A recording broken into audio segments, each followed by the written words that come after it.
Hello guys, welcome to our channel. तो कैसे हैं आप लोग? होप है बहुत हाई एक होंगे।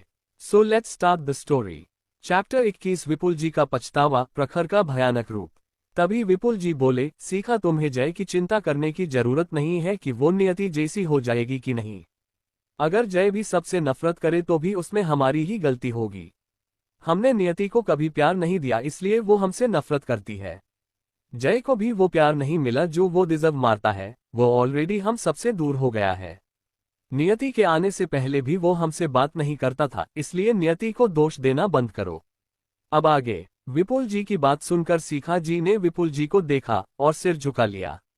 उनकी आंखों से आंसू बह गया। उन्हें भी विपुल जी की बातें ठीक ही लग रही थी, पर विपुल जी का नियति की साइड लेना बाकी किसी को पसंद नहीं आया।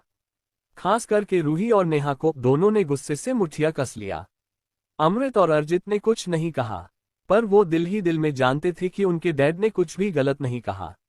जब से कि आपने ननिहाल से आया था, वो उनमें से किसी से भी ठीक से बात नहीं करता था। वो खुद भी उससे बात करने की कोशिश नहीं करते थे। जय उनसे बहुत ज्यादा अलग था। उसे बिजनेस और एक्टिंग और स्टडी में ज्यादा इंटरेस्ट नहीं था, और अमृत को बिजनेस और अर्जित को एक्टिंग और सिंगिंग पसंद था। वो तो रूही और नेहा से भी दूर ही रहता था, जैसे वो उन दोनों को जनता ही ना हो। जबकि तीनों एक ही कॉलेज में पढ़ते थे। सब आपने रूम में चले गए। जैसे ही सीखा जी रूम में पहुंची, विपुल जी कुछ सोचते हुए बोले, सीखा अब से तुम किसी के लिए नियति को भड़काओ मत। आज तुमने नेहा की वजह से नियति से जिस तरह से बात की वो बिल्कुल गलत था। ऐसा करके तुम बस उसकी गुस्से और नफरत को और ज्यादा भड़का रही हो और कुछ नहीं। उनकी बात सुनकर सीखा जी बोली, पर वो किस तरह से बात कर रही थी, क्या आपने देखा नहीं? जब से वो आई है सब उससे आराम से बात करने की कोशिश कर रहे हैं, पर वो बार बार बस सबकी बेइज्जती कर रही है। अमृत, अर्जित, रूही तीनों उसके बड़े भाई बहन हैं, पर नियति के दिल में उन तीनों के लिए थोड़ा भी प्यार या सम्मान नहीं है। उल्टा उसके दिल में हम सबके लिए सिर्फ नफरत भरी हुई है। आपने सुना नहीं कि उसने हमारे लिए कब्र बनाया है? उसकी नफरत अब इस हद तक बढ़ गई है कि वो अमृत और अर्जित को भी अपनी दुश्मन मानती है। पहले वो सिर्फ रूही को थोड़ा परेशान करती थी, उससे नफरत करती थी, क्योंकि हम सब रूही को ज्यादा प्यार और पैम्पर करते थे। पर अब तो वो अर्जित और अमृत से भी गहरी नफरत करती है। उनकी बात सुनकर विपुल जी फीकी हंसी हंसते हुए बोले, नियति के दिल में उन सबके लिए नफरत किसने भरा है? हम सब ने। सारी गलती मेरी है। अगर मैं इनसिक्योर नहीं होता, अगर मैं रूही को इतना प्यार नहीं करता और तुम्हारी प्रेगनेंसी के टाइम तुम्हारी ख्याल रखता, तो तुम भी मेरी वजह से नियति को नापसंद ना करती। और भलाई अमृत और अर्जित और रूही को भाई बहन क्यों माने और उनसे प्यार क्यों करे? उसकी नफरत उसकी जगह सही है। अमृत और अर्जित ने कभी भी नियति को बहन की तरह ट्रीट नहीं किया है। वो भी हम सब की तरह नियति के सामने ही रूही को इम्पोर्टेंस देते थे, प्यार करते थे। तो तुम ये अब किसे एक्सपेक्ट कर सकती हो कि वो उन्हें भाई बहन की तरह प्यार और सम्मान दे, जबकि उसे उन लोगों से कभी प्यार और सम्मान नहीं मिला। आज मुझे बहुत पछतावा हो रहा है सीखा। मैं अपने स्वार्थ में और रीना की आखिरी निशानी सोचकर रूही के प्यार में इतना अंधा हो गया कि मैंने अपनी छोटी सी बेटी को खो दिया। और यही गलती तुमने भी किया है सीखा। रूही के प्यार में हम दोनों भूल गए थे कि हमारी एक और बेटी भी है। को रूही से भी 3 साल छोटी है और उसे हमारी जरूरत है। उसकी नफरत, बेरुखी सब जायज है और इसे हमें बर्दाश्त करना ही होगा। उनकी बात सुनकर सीखा जी हैरान थी, पर दुखी भी थी। विपुल जी की बात सही तो थी। सीखा जी की आंखों से आंसू बह गए। उन्हें भी अब थोड़ा पछतावा हो रहा था। नेहा के लिए नियति को दोषी ठहराना बहुत गलत था, और इससे नियति के मन में उनके लिए सिर्फ और भी नफरत बढ़ गई होगी। अब बस तुम नियति से ऐसा कुछ भी मत कहना जिससे वो और नफरत से भर जाए, विपुल जी ने कहा, और उनकी आंखों से आंसू बह गया। क्योंकि नियति की बातों से वो इतना तो समझ गए थे कि नियति अब उनसे इतनी नफरत करती है कि शायद अगर वो घुटनों के बल बैठकर मैगी मांगे तो भी वो उन्हें मार नहीं करेगी। अपनी गलतियों की वजह से उन्होंने अपनी बेटी को खो दिया है। अब जो उनके सामने थी वो कोई आम लड़की नहीं थी, बल्कि एक बहुत बड़ी रेसर और डॉक्टर थी, जो डॉक्टर दिशा जैसी बड़ी डॉक्टर को भी पर्सनली उनके पापा की इलाज के लिए बुला सकती थी। तो उसकी इन्फ्लुएंस किस हद तक होगा ये भी समझ पाना नामुमकिन है। वहीं नियति के रूम में नियति अपने लैपटॉप में कुछ कर रही थी। फिर लैपटॉप साइड में रख के देविल की तरह हंसते हुए बोली, मिस्टर अर्जित शेखावत, बहुत शौक है ना तुम्हें मेरे ऊपर उंगली उठाने का? तो कल के धमाके के लिए रेडी रहो। नियति की आंखें गुस्से से लाल थी। जब से वो यहाँ आई थी उसे रूही से ज्यादा अर्जित इरिटेटिंग लग रहा था, जो किसी मक्खी की तरह उसके कान के पास बार बार भिन भिना रहा था। नियति ने किसी को कॉल किया, फिर कुछ इंस्ट्रक्शन देकर चेंज करने कपबोर्ड में चली गई। रात के 12 बजे सुनसान जंगल में, जहां सिर्फ हवाओं की सरसराहट और जानवरों की आवाज ही आ रही थी, उस जंगल में एक इंसान किसी चीते की स्पीड से भाग रहा था। अगर कोई गौर से ना देखे तो उसे लगेगा कि ये बस हवा का झोंका है। थोड़ी आगे जाकर वो इंसान रुक गया। उसके सामने एक ब्लैक पैंथर आपने सामने पड़े इंसान को देख रहा था। उस इंसान के अंदर शायद खून भी नहीं बचा था, उसका हाथ पैर सब कट गया था। फिर भी वो पैंथर उसे गुस्से से घूर रहा था। Relax, call he is dead, उस इंसान ने अपनी ठंडी मगर शांत आवाज में बोला। तो उस पैंथर ने उस नीचे पड़े विकृत डेड बॉडी को घूरना बंद करके उस इंसान के पैरों के पास आ गया और उसकी पैरों को सहलाने लगा। उस इंसान ने उसकी सिर को सहलाया। उस इंसान की गहरी ब्राउन आंखें किसी जानवर की तरह थी, जो दूर अंधेरे से घिरे घने जंगल को देख रही थी। से अंधेरों में भी उसे सब कुछ दिखाई दे रहा था। फिर दोनों मुड़ गए और दूसरी दिशा में चले गए। उस इंसान की स्पीड उस पैंथर से भी ज्यादा थी। थोड़ी देर बाद वो एक और जगह पहुंच गए, जहां दो लोग छुपकर बैठे हुए थे। किसी को आते हुए महसूस करके दोनों डर से कांप गए। क्या उन लोगों ने हमें पकड़ लिया? एक आदमी दूसरे आदमी को देखकर डरते हुए बोला। पता नहीं, हम इतने दूर भाग आए हैं, क्या इतने घने जंगल में हम ढूंढना आसान है? दूसरा आदमी और भी डरते हुए बोला। नहीं, मगर हम उस राक्षस के हाथ में आ गए तो ये हमें भयानक मौत देगा। हमें यहाँ से भाग जाना चाहिए। दोनों जैसे ही खड़े होकर भागने वाले थे, उनके सामने दो पैर दिखाई दिए। दोनों ने सामने देखा तो वहां उनकी मौत उनके सामने इंसान के रूप में खड़ी थी। उस इंसान के पीछे एक ब्लैक पैंथर आकर रुका। उन दोनों को देखकर दोनों आदमी डर से पीला पड़ गए। उनमें से एक आदमी रोते हुए गिड़गिड़ाकर बोला, मिस्टर आयजादा, प्लीज हमें छोड़ दीजिए, हम पूरी जिंदगी आपकी नौकर बनने के लिए तैयार है। दूसरा आदमी भी मौत के डर से कांप गया। उन्हें समझ नहीं आ रहा था कि उन लोगों ने किस तरह को शैतान को भड़का दिया है। वहीं सामने खड़ा इंसान, जो कोई और नहीं प्रखर था, वो किसी डेविल की तरह हंसते हुए बोला, तुम दोनों को जाने दूं। तुम लोग खुद ही आपने मौत मांगने मेरे पास आए थे। अब तक तुम लोगों को काफी कुछ पता चल गया है ना? तो मैं तुम लोगों को कैसे छोड़ दूं? कुछ दिन बाद मेरी क्वीन मेरी दुनिया में आने वाली है, इसलिए मुझे कोई खतरा नहीं चाहिए। इतना कहकर उसने अपने हाथ के झटके से खंजर निकाल लिया और उस एक आदमी की आंखों में घुसा दिया। तुमने मेरी इस दुनिया को देखकर गलती कर दिया। वहीं वो ब्लैक पैंथर भी दूसरे आदमी पर टूट पड़ा। पूरे जंगल में दोनों आदमियों की चीखने चिल्लाने की आवाज आ रही थी, जो कुछ ही सेकंड में शांत हो गई। बस उनका कटा हुआ हाथ पैर सिर रह गया था। प्रखर किसी शैतान की तरह हंसा। उसकी हंसी की आवाज इतनी भयानक थी कि पूरा जंगल शांत हो गया। सिर्फ उसकी हंसी की आवाज वहां गूंज रही थी, जो सभी जानवरों को डरा रही थी। दोनों फिर से स्पीड से चले गए। थोड़ी देर में ही प्रखर और वो ब्लैक पैंथर दोनों जंगल के बीचों बीच उस महल देसे घर में लौट आए। प्रखर सीधा अपने रूम में चला गया। काल वहीं सोफे पर लेट गया। देसे काम करके थक गया हो, प्रखर रूम में पहुंचकर वॉशरूम में चला गया। थोड़ी देर में वो टॉवल में बाहर आया। उसकी मस्कुलर बॉडी पर पानी की बूंदें चमक रही थी। वो सीधा कपबोर्ड में चला गया और चेंज करके बाहर आ गया और अटैच रूम में चला गया। उसने सामने रखी गई पेंटिंग को देखा। हर एक पेंटिंग में एक खूबसूरत लड़की की पेंटिंग थी, जो किसी और की नहीं, नियति की थी। प्रखर ने उस फोटो को सहलाया और बोला, बनी, बहुत जल्द तुम मेरे साथ मेरे पास होगी, पर इस बार मैं सब कुछ बदल दूंगा। किसी को भी मैं तुम्हारे पास पहुंचने नहीं दूंगा। हम दोनों अपने बच्चे को फिर से इस दुनिया में लाएंगे। इतना कहते हुए प्रखर की ब्राउन आंखें थोड़ी सुनहरी हो गई। उसने उस पेंटिंग में नियति की माथे को किस किया और बोला, गुड नाइट बनी। फिर वो रूम से निकलकर चला गया। सुबह का वक्त शेखावत मेंशन में सब लिविंग हॉल में बैठे हुए थे। दादाजी भी वहां मौजूद थे।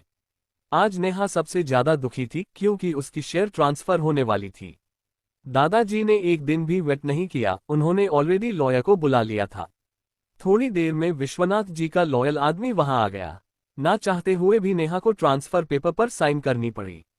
वो भी नियति के नाम पर ट्रांसफर हो रही थी, जिस वजह से नेहा को ज्यादा गुस्सा आ रहा था। नियति की नाम शेयर, रूही की चाल। शेखावत मेंशन में सब लिविंग हॉल में बैठे हुए थे। दादाजी भी वहां मौजूद थे। आज नेहा सबसे ज्यादा दुखी थी, क्योंकि उसकी शेयर ट्रांसफर होने वाली थी। दादाजी ने एक दिन भी वेट नहीं किया। उन्होंने ऑलरेडी लॉयर को बुला लिया था। थोड़ी देर में विश्वनाथ जी का लॉयल आदमी वहां आ गया। ना चाहते हुए भी नेहा को ट्रांसफर पेपर पर साइन करनी पड़ी। वो भी नियति के नाम पर ट्रांसफर हो रही थी, जिस वजह से नेहा को ज्यादा गुस्सा आ रहा था। अब आगे नेहा गुस्से से तिरछी नजरों से नियति को घूर रही थी, पर नियति को इससे कुछ भी फर्क नहीं पड़ रहा था। उल्टा उसे तो नेहा की चेहरा देखकर इस वक्त बहुत मजा आ रहा था। उसकी होंठों पर तिरछी स्माइल आ गई, जो बहुत भयानक थी। नेहा डर से कांप गई। उसमें जल्दी से नियति के ऊपर से अपनी नजरें हटा लिया। दादाजी ने पेपर नियति को दे दिया और बोले, बच्चा ये लो, अभी इसे रखो, बाद में तुम्हारी काम आ सकता है। नियति ने सिर हिला दिया और पेपर को ले गई। वैसे भी वो चाहती तो सारी शेयर ले जाती। वहीं बाकी सब नियति को देख रहे थे। विपुल जी और सीखा जी ये जानने की कोशिश में नियति को देख रहे थे कि क्या वो खुश है या नहीं, पर नियति की चेहरे की भाव से वो कुछ भी समझ नहीं पा रहे थे। उसका चेहरा बिल्कुल भावहीन था। उन्हें ये भी समझ नहीं आ रहा था कि वो खुश है या दुखी। तभी रूही ने आपने फोन पर देखा तो उसके चेहरे पर डेविल स्माइल आ गई। उसने स्माइल छुपा लिया और खुशी होने जा नाटक करते हुए बोली, मैंने जो मंगवाया था वो आ गया है। कुछ ही देर में कुछ लोग बड़े बड़े बाइक्स लेकर अंदर आए। उन्हें देख मार रूही खुश हो गई और बाकी सब रूही को खुश देख खुश थे। बच्चा ये सब क्या है? सरिता जी ने रूही से पूछा। सीखा जी ने कुछ नहीं पूछा, उन्हें लगा रूही ने आपने लिए कुछ शॉपिंग किया होगा। बाकी सब भी यही सोच रहे थे। रूही स्माइल करते हुए बोली, चाची ये सब मैंने ईशानी के लिए मंगवाया है। इसमें कुछ ड्रेस और परफ्यूम और नेकलेस है जिसे मैंने अपनी छोटी बहन नियति के लिए मंगाया है। उसकी बात सुनकर सब नियति की तरफ देखने लगे, जिसका चेहरा अभी भी भावहीन ही था। पर जय तो रूही की बात सुनकर हैरान था। ये लड़की कौन सी चाल चल रही है? इसे कब से नियति की इतनी फिक्र होने लगी, और उसकी मीठी बातें कहीं शुगर ना हो जाए। उसने नियति को देखा जिसकी चेहरे पर कोई भाव नहीं था, तो वो रिलैक्स हो गया। पर बाकी सब रूही को इतनी समझदार देखकर खुश थे। सीखा जी और अर्जित ने प्यार से रूही को देखा। उनकी बच्ची कितनी अच्छी और समझदार है जो नियति के लिए इतना सोच रही है। रूही अपनी होंठों पर एक प्यारी मुस्कान लिया नियति के पास गई और बोली, नियति मुझे पता है कि तुम मुझसे नफरत करती हो, क्योंकि मोम डैड भाई सब तुमसे ज्यादा मुझसे प्यार करते हैं। पर क्या तुम पास्ट को भूल नहीं सकती? ये सब मेरी तरफ से तुम्हारे लिए गिफ्ट है। क्या हम दोनों बहन को तरह नहीं रह सकते? अगर तुमने ये सब गिफ्ट एक्सेप्ट नहीं किया तो मुझे बहुत दुख होगा। आई होप कि ये सब तुम्हें बहुत पसंद आएगी। रूही मासूमियत से ये सब बोल रही थी, पर दिल ही दिल में वो नियति पर हंस रही थी। बस एक बार तुम इसे ले लो। अगर तुमने इन सब चीजों को यूज किया तो तुम्हारी ही बेइज्जती होगी। वहीं बाकी सबकी नजर भी नियति के ऊपर ही थी। वो देखना चाहते थे कि नियति रूही की दिए गिफ्ट को एक्सेप्ट करेगी या नहीं। रूही ने एक बैग उठाकर नियति को दे दिया। नियति की आंखों में एक शैतानी चमक आ गई। उसने रूही से वो बैग ले लिए। ये देखकर रूही की होंठों पर तिरछी स्माइल आ गई। वहीं विपुल जी, सीखा जी और बाकी दोनों भाइयों के चेहरे पर स्माइल आ गई। उन चारों को लगा शायद नियति ने रूही के दिए गिफ्ट को एक्सेप्ट कर लिया। ऐसा है तो वो भी नियति को रूही की तरह बहुत सारे गिफ्ट्स ला कर देंगे, ताकि नियति की नफरत कम हो जाए। पर वो नहीं जानते थे कि उनकी ये उम्मीद थोड़ी देर बाद नियति पूरी तरह से तोड़ने वाली थी। नियति ने उस बैग को दिलचस्पी से देखा। वहीं रूही बाकी बाइक्स को टेबल के ऊपर रख रही थी। वहीं दादाजी दादी माँ जय नियति को रूही की हाथ से गिफ्ट लेते हुए देखकर हैरान थे। भले ही रूही उनकी पोती थी, पर दादाजी और दादी माँ को रूही बिल्कुल भी पसंद नहीं थी। उन्हें समझ नहीं आ रहा था कि उनकी प्रिंसेस ने क्यों गिफ्ट को एक्सेप्ट कर लिया। ना तो उसके पास पैसों की कमी था, ना ही उसके पास ऐसी चीजों की कमी थी। दादी माँ और दादाजी जानते थे उनकी पोती के लिए ये ड्रेस और ज्वेलरी किसी काम का नहीं। वो चाहे तो ऐसे लाखों ड्रेस ज्वेलरी उसके पास 1 मिनट में पहुंच जाएगा। नियति की आंखों में एक ठंडी चमक आ गई, क्योंकि उसे कुछ याद आ गया था। नियति की यादों के हिसाब से रूही ने पिछली जिंदगी में भी सिर्फ सबके सामने अच्छी बनने के लिए ऐसे ही नियति को कुछ गिफ्ट दिया था। पर वो ड्रेस इतना भद्दा था कि वो पहनने की लायक भी नहीं था। वो ड्रेस इतनी छोटी और चमकीला भड़कीला रंग का था कि उसे देखते ही लोगों का सिर घूमने लग जाए। और जो ज्वेलरी उसने दिया था वो जैड या डायमंड का नहीं था, बल्कि सब कुछ नकली था। और रूही ने उसे नियति को 2 दिन बाद विपुल जी और सीखा जी की मैरिज एनिवर्सरी पार्टी में पहन कर आने के लिए बोला था। और बेचारी नियति ने उन सबको बिना देखे ही ले लिया था। पर जब 2 दिन बाद उसने देखा तो वो ड्रेस देखकर उसने उसे नहीं पहना, क्योंकि वो ड्रेस तो उससे फिट भी नहीं हो रहा था। और ऊपर से इतना छोटा और तिविलिंग ड्रेस उसने कभी नहीं पहना था, उस वक्त वो बहुत छोटी भी थी, इसलिए उसने नहीं पहना। पर इस बात के लिए रूही ने रो धोकर सबके सामने हंगामा खड़ा कर दिया था और सबसे बोला कि नियति उससे नफरत करती है, इसलिए उसने उसके दिए गिफ्ट को एक्सेप्ट नहीं किया, वरना आज रात पार्टी में वो उस ड्रेस को पहनकर जरूर आती। और रूही उस वक्त बहुत मासूम बिहेव कर रही थी, इसलिए सबका गुस्सा नियति पर भड़क गया। उस वक्त सिर्फ दादी माँ और जय ने ही उसे बचाने की कोशिश किया था, बाकी सब उस पर गुस्सा कर रहे थे। अर्जित ने तो उसे थापड़ भी मार दिया था। और फिर कुछ दिन बाद रूही ने घर में बोला कि उसने नियति को उसके दिए गिफ्ट को बेचते हुए देखा था। और जब सब उससे पूछने लगे तो नियति, जो इतनी मासूम थी, उसे कुछ भी नहीं पता था, वो सारी ज्वेलरी लाकर सबके सामने रख दिया। उसे ये एहसास भी नहीं था कि ये सारे ज्वेलरी नकली है। जब रूही ने जोर दिया कि वो गलत नहीं हो सकती, तो विपुल जी ने अपनी प्यारी बेटी की बात मानकर ज्वेलरी को जांच कराया तो सारी ज्वेलरी नकली निकला। और इसका सारा दोष नियति पर आ गया था कि नियति ने असली ज्वेलरी को बेच दिया है और उसके जगह नकली को रख दिया है। तब दादा माँ ने गुस्से से 50 लाख रूही को दिया था ताकि वो नियति का पीछा छोड़ दे और बार बार उसे परेशान ना करे। ये सोचकर नियति ने अर्जित की हाथ को देखा और बोली, पता नहीं ये हाथ कब तक ठीक रहेगा। उसने धीरे से बोला था, इसलिए किसी को सुनाई नहीं दिया। नियति मन ही मन बोली, वाह रूही, तुमने तो एक अच्छा काम किया, खुद को मारने के लिए खुद ही जाल बिछा दिया। मिस्टर विपुल शेखावत चू, बेचारे आप जिस बेटी को खजाना मानते हैं, अगर उस खजाने को मैंने डस्टबिन ना बनाया तो मैं भी दिशा नहीं, उप्स नियति नहीं। तभी रूही बोली, प्लीज नियति, तुम इस ड्रेस और ज्वेलरी को 2 दिन बाद मोम डैड की एनिवर्सरी पार्टी में जरूर पहन कर आना। अगर तुम इसे पहनोगी तो मैं सोचूंगी कि तुमने मुझे माफ कर दिया है, मुझे बहुत खुशी होगी। सच में कितनी ड्रामेबाज है। इतना सोचकर नियति दिल ही दिल में हंसी और फिर बोली, ठीक है, अगर ऐसा है तो मुझे देखने दो कि ये ड्रेस मेरी लायक भी है या नहीं। ये बात सुनकर अमृत और अर्जित गुस्से से भर गए। नियति कहना क्या चाहती है, रूही उसे चिप ड्रेस देगी। वहीं विपुल जी और सीखा जी खुश थे कि कम से कम नियति ड्रेस को देख तो ले। उन्हें रूही पर पूरा भरोसा था कि उसने अच्छी ड्रेस ही चुना होगा नियति के लिए। उसकी ड्रेसिंग सेंस काफी अच्छा था, पर उनसे उलट रूही को गुस्सा या किसी नहीं बल्कि बहुत डर लग रहा था। उसे उम्मीद नहीं थी कि नियति यही खोल कर देखेगी। उसे लगा था नियति एक्सेप्ट नहीं करेगी, नहीं तो अगर करेगी तो बाद में खोल कर देखेगी। वो नियति को रोकना चाहती थी, वरना सबके सामने आज उसकी बेइज्जती जरूर होती। तभी नियति ने उस बैग से एक ड्रेस निकाला। उसे देखकर सब हैरान रह गए, क्योंकि वो ड्रेस किसी नाइट ड्रेस से भी पतली थी, लाल चमकदार, जो आंखों को अंधा कर रही थी। उसकी कंधे से एक पतला स्ट्रिप था और डीप नेक था, पीछे भी बैकलेस था और इतनी छोटी थी कि मुश्किल से भी घुटने तक नहीं आएगा। उस ड्रेस को जो भी पहनता उसकी सभी बॉडी पार्ट अच्छे से रिवील होता। नियति हंसते हुए बोली, वाह मिस रूही, मुझे नहीं पता था कि आपको ऐसी कटी फटी कपड़े गिफ्ट करके माफी मांगने का शौक है। फिर उसने उसे नीचे फेंक दिया, जैसे वो कोई गंदगी हो। फिर उस ड्रेस पर अपनी सैंडल रख के साफ करते हुए बोली, ये मेरी सैंडल साफ करने के लिए परफेक्ट है। उसकी बात सुन मार जय मुंह में है रख के हंसने लगा। वो समझ गया आज उसकी लिटिल सिस्टर रूही की बेइज्जती करने वाली है।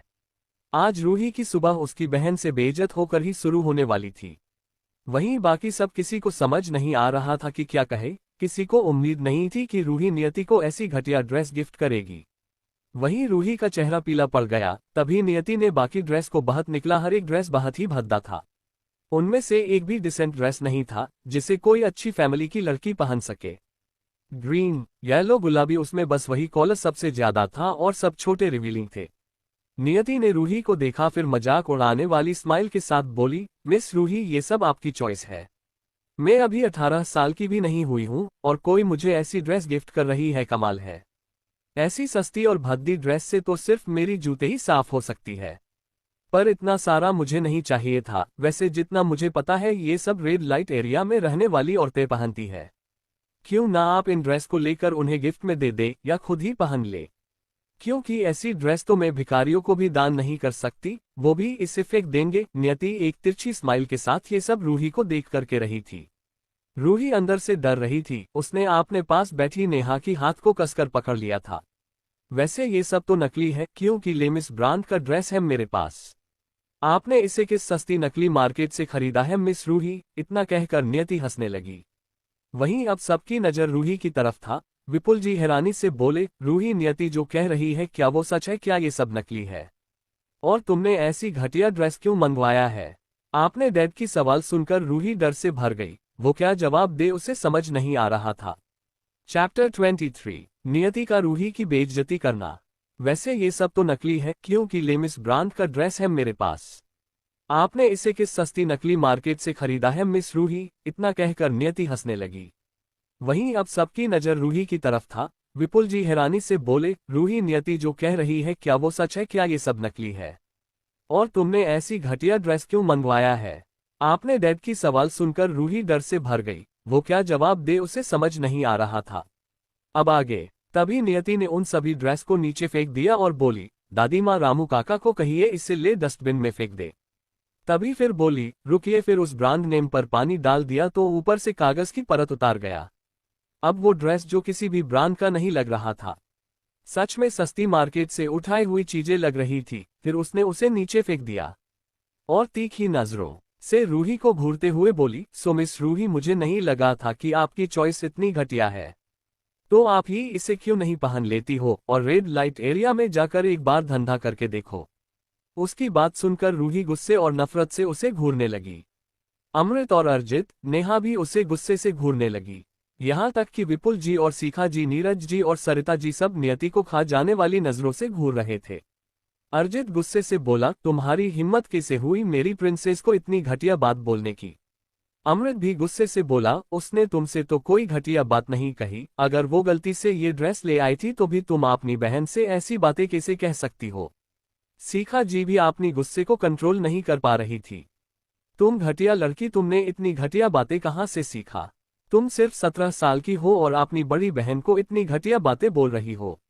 विपुल जी भी बहुत गुस्से में थे। रूही को उन्होंने बहुत नाजुक से पाला था। चाहे वो अब नियति के लिए गिल्टी हो, पर नियति की हिम्मत कैसे हुई रूही से ऐसी बात करने की? तभी नियति हंसते हुए बोली, जैसे तुम्हारी सौतेली मनहूस बेटी की हिम्मत हुई मुझे ये घटिया ड्रेस देने की। मिसेस घटिया औरत सीखा शेखावत। और क्या तुम्हारी मनहूस कुतिया बेटी रूही को पता नहीं था कि मैं सिर्फ 17 साल की हूँ? तो उसने मुझे ऐसे ड्रेस क्यों दिया जिसे पहनकर शायद लड़कियां सिर्फ रेड लाइट एरिया में ही कंफर्टेबल हो सकती है? तुम सब अपनी सुअर जैसी बेटी को क्यों नहीं पूछते कि उसने अपनी पूंछ हिलाकर इसे क्यों खरीदा? क्या मैंने कहा था उसे मुझे गिफ्ट देने को? और मिस्टर अमृत, मिस्टर अर्जित, जब वो मुझे इतनी घटिया चीजें गिफ्ट कर सकती है तो मैं उसे घटिया बातें क्यों नहीं बोल सकती? और आपकी बहन कोई 2 साल की बच्ची नहीं है जो उसे समझ नहीं आया कि वो क्या खरीद रही है। जब वो ऐसी ड्रेस खरीद सकती है तो पहन भी तो सकती है। और ऐसी ड्रेस पहनकर लड़कियां सिर्फ एक ही जगह रह सकती है, एक है डांस बार और दूसरा रेड लाइट एरिया। तो मैंने गलत तो नहीं कहा? वहीं रूही का चेहरा और भी काला पड़ता जा रहा था। इस नियति की हिम्मत कैसे हुई उसकी बेइज्जती करने की? वहीं नियति की हर बात सीखा जी और विपुल जी को और ज्यादा तकलीफ दे रहा था। उन्हें अब नियति की नफरत का अंदाजा हो रहा था जो बहुत ज्यादा था। वो बस ये सपने ही देख रहे थे कि नियति उन्हें कभी माफ करेगी या इनसे अच्छे से बात करेगी। वो जितना चाहे खुद को रोक ले, पर कभी कभी नियति ऐसी बातें करती थी जिस वजह से किसी को भी गुस्सा आ सकता था। खास करके बात जब रूही की हो तो वो खुद को रोक नहीं पा रहे थे। फिर नियति की इतनी नफरत भरी बातें सुनकर उन्हें दर्द भी होता था।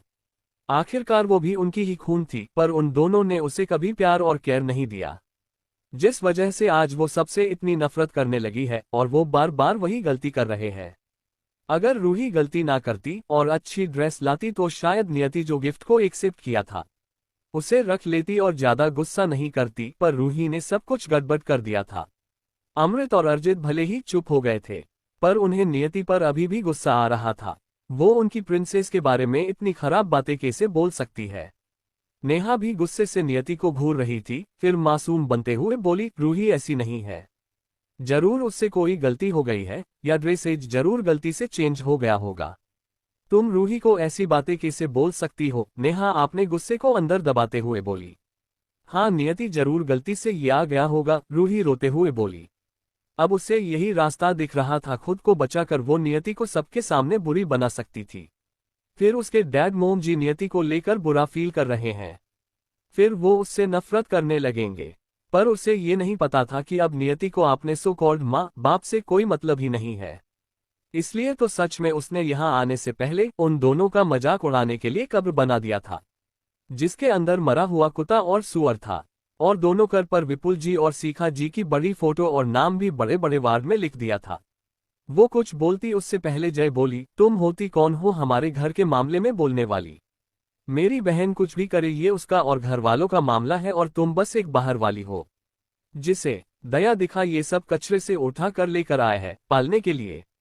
जय ने ये बात नेहा के लिए कहा था, जिस वजह से नेहा गुस्से और नफरत से भर गई। नियति ने जय को प्यार से देखा, इस बार उसे एक सच में अच्छा बड़ा भाई मिल गया था। पर नियति को ऐसा लगता था जैसे जय उसका छोटा भाई है, क्योंकि दिशा जब मरी थी वो पूरी दुनिया में राज करती थी।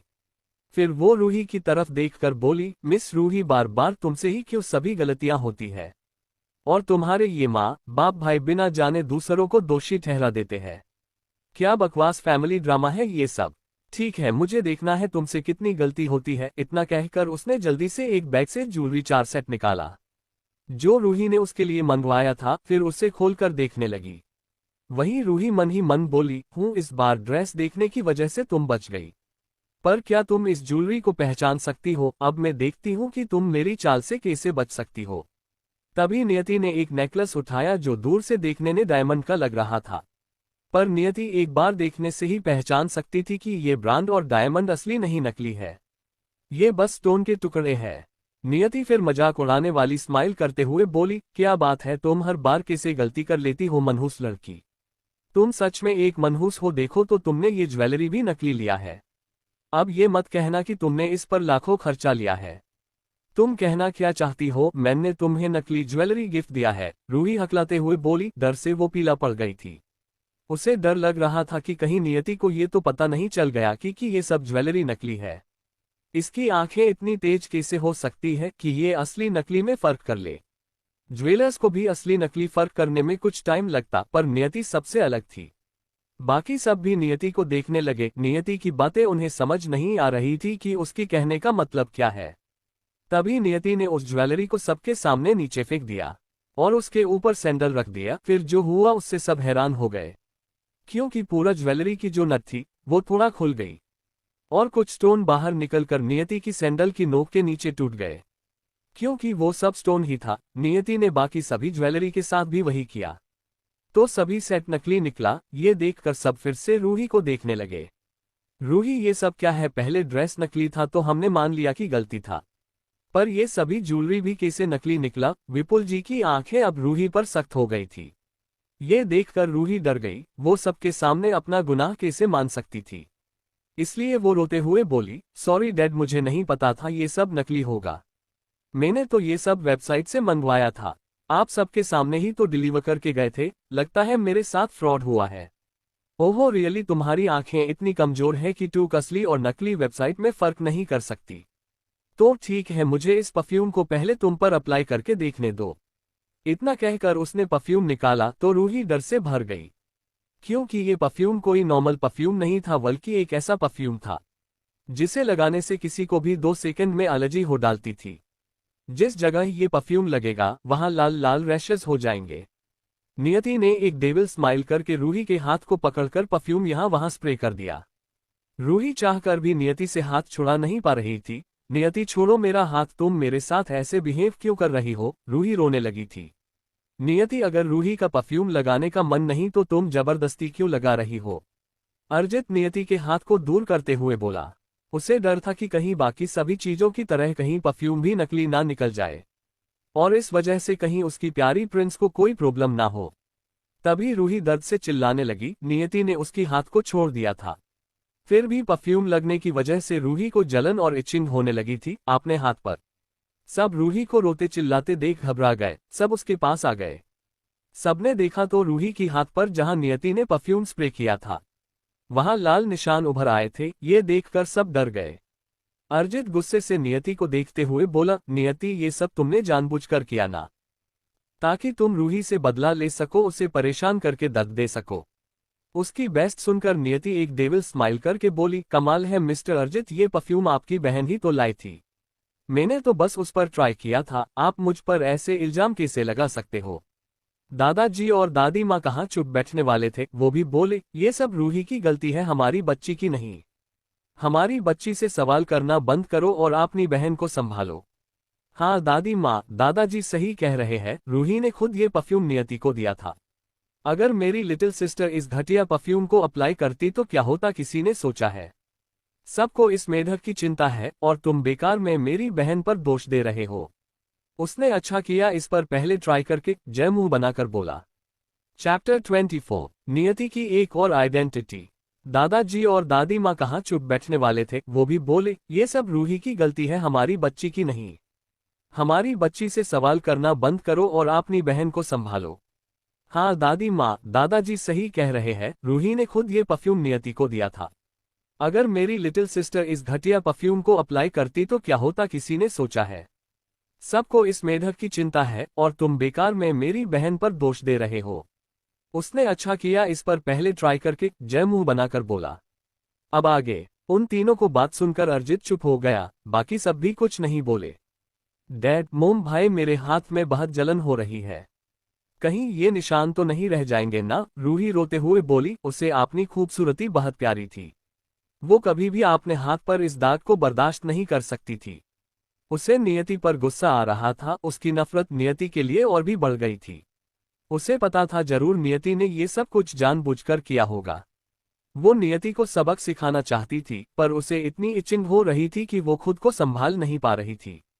अमृत ने जल्दी से डॉक्टर को फोन किया और रूही की हाथ पर डॉक्टर की कहने के हिसाब से आइस कर लगा दिया ताकि इन्फेक्शन ज्यादा ना फैले। वहीं विपुल जी सख्ती से बोले, रूही, तुमने नियति के लिए इतनी सारी नकली चीजें क्यों मंगवाया था? अगर सिर्फ ड्रेस नकली होता तो तुम्हारी गलती है, सोचकर मैं नहीं पूछता, पर ज्वेलरी के साथ साथ ये परफ्यूम जिसे लगाते हो एलर्जी हो रहा है। क्या तुमने मंगाने से पहले इसे ठीक से चेक नहीं किया था? उनकी सवाल सुनकर रूही का चेहरा और भी पीला पड़ गया। वो और भी डर गई और डर की वजह से उसकी आंखों से तेजी से आंसू बहने लगे। वहीं नियति ये सब बड़े इंटरेस्ट के साथ देख रही थी। जय भी ये सब एंजॉय करते हुए उसे फ्रूट खिला रहा था। तभी सीखा जी बोली, विपुल जी, आप अभी प्लीज बच्ची से सवाल मत कीजिए। क्या आप देख नहीं रहे हैं कि उसकी क्या हालत है? उसकी हाथ में कितने रेड रैशेस हो गए हैं। हमारी बच्ची कितनी दर्द में है, वो कितना रो रही है। जरूर उसने जल्दबाजी में किसी गलत वेबसाइट से मंगवा लिया होगा।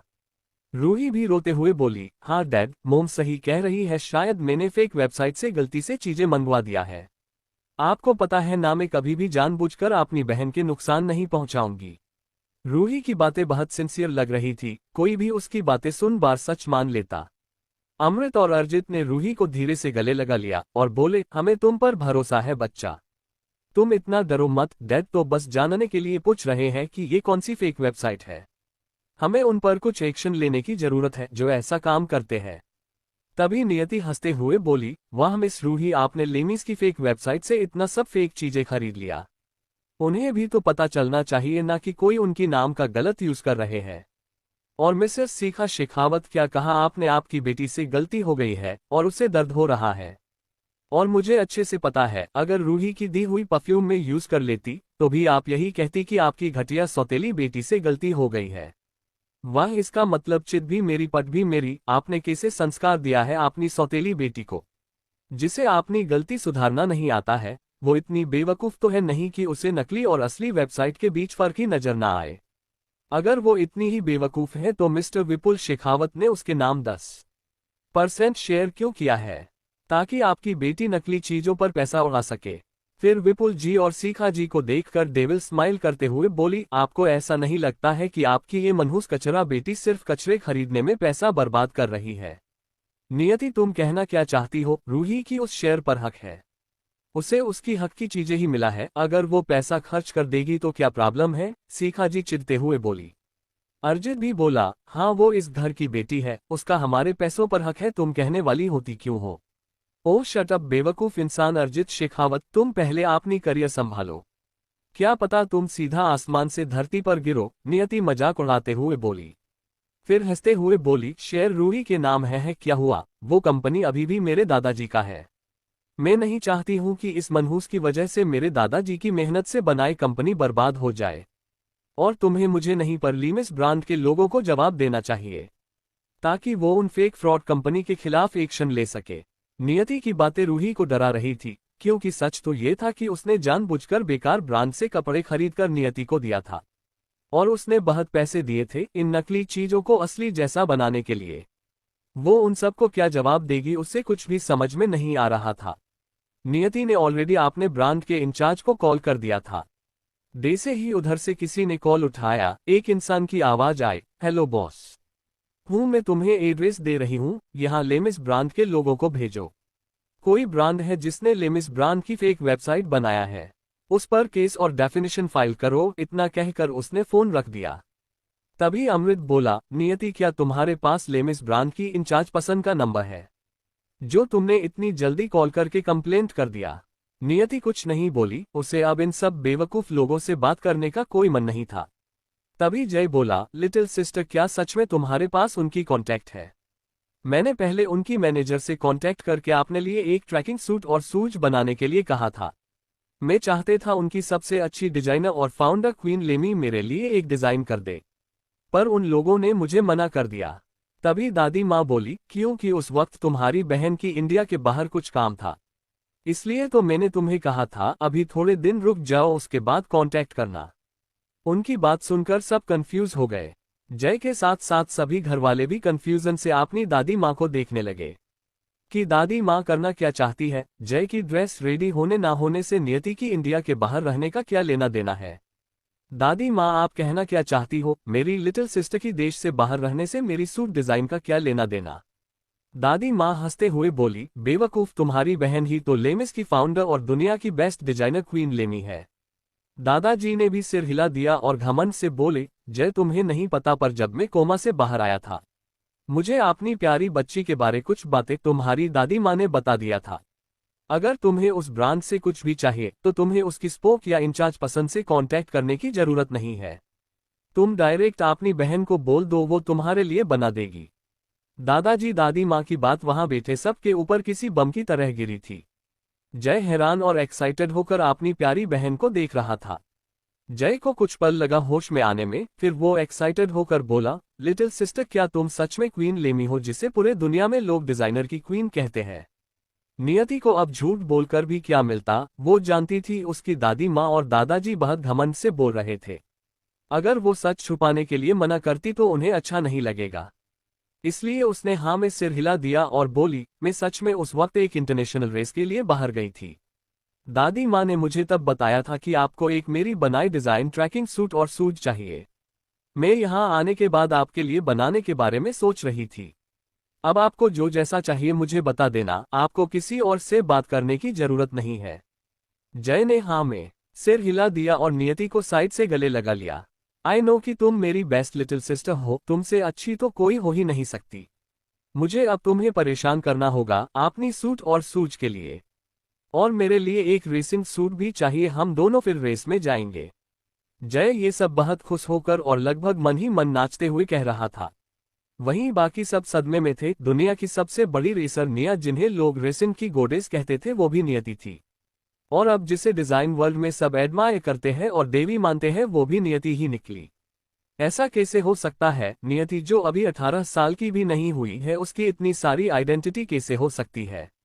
विपुल जी की आंखों में हैरानी के साथ साथ थोड़ा गर्व भी था।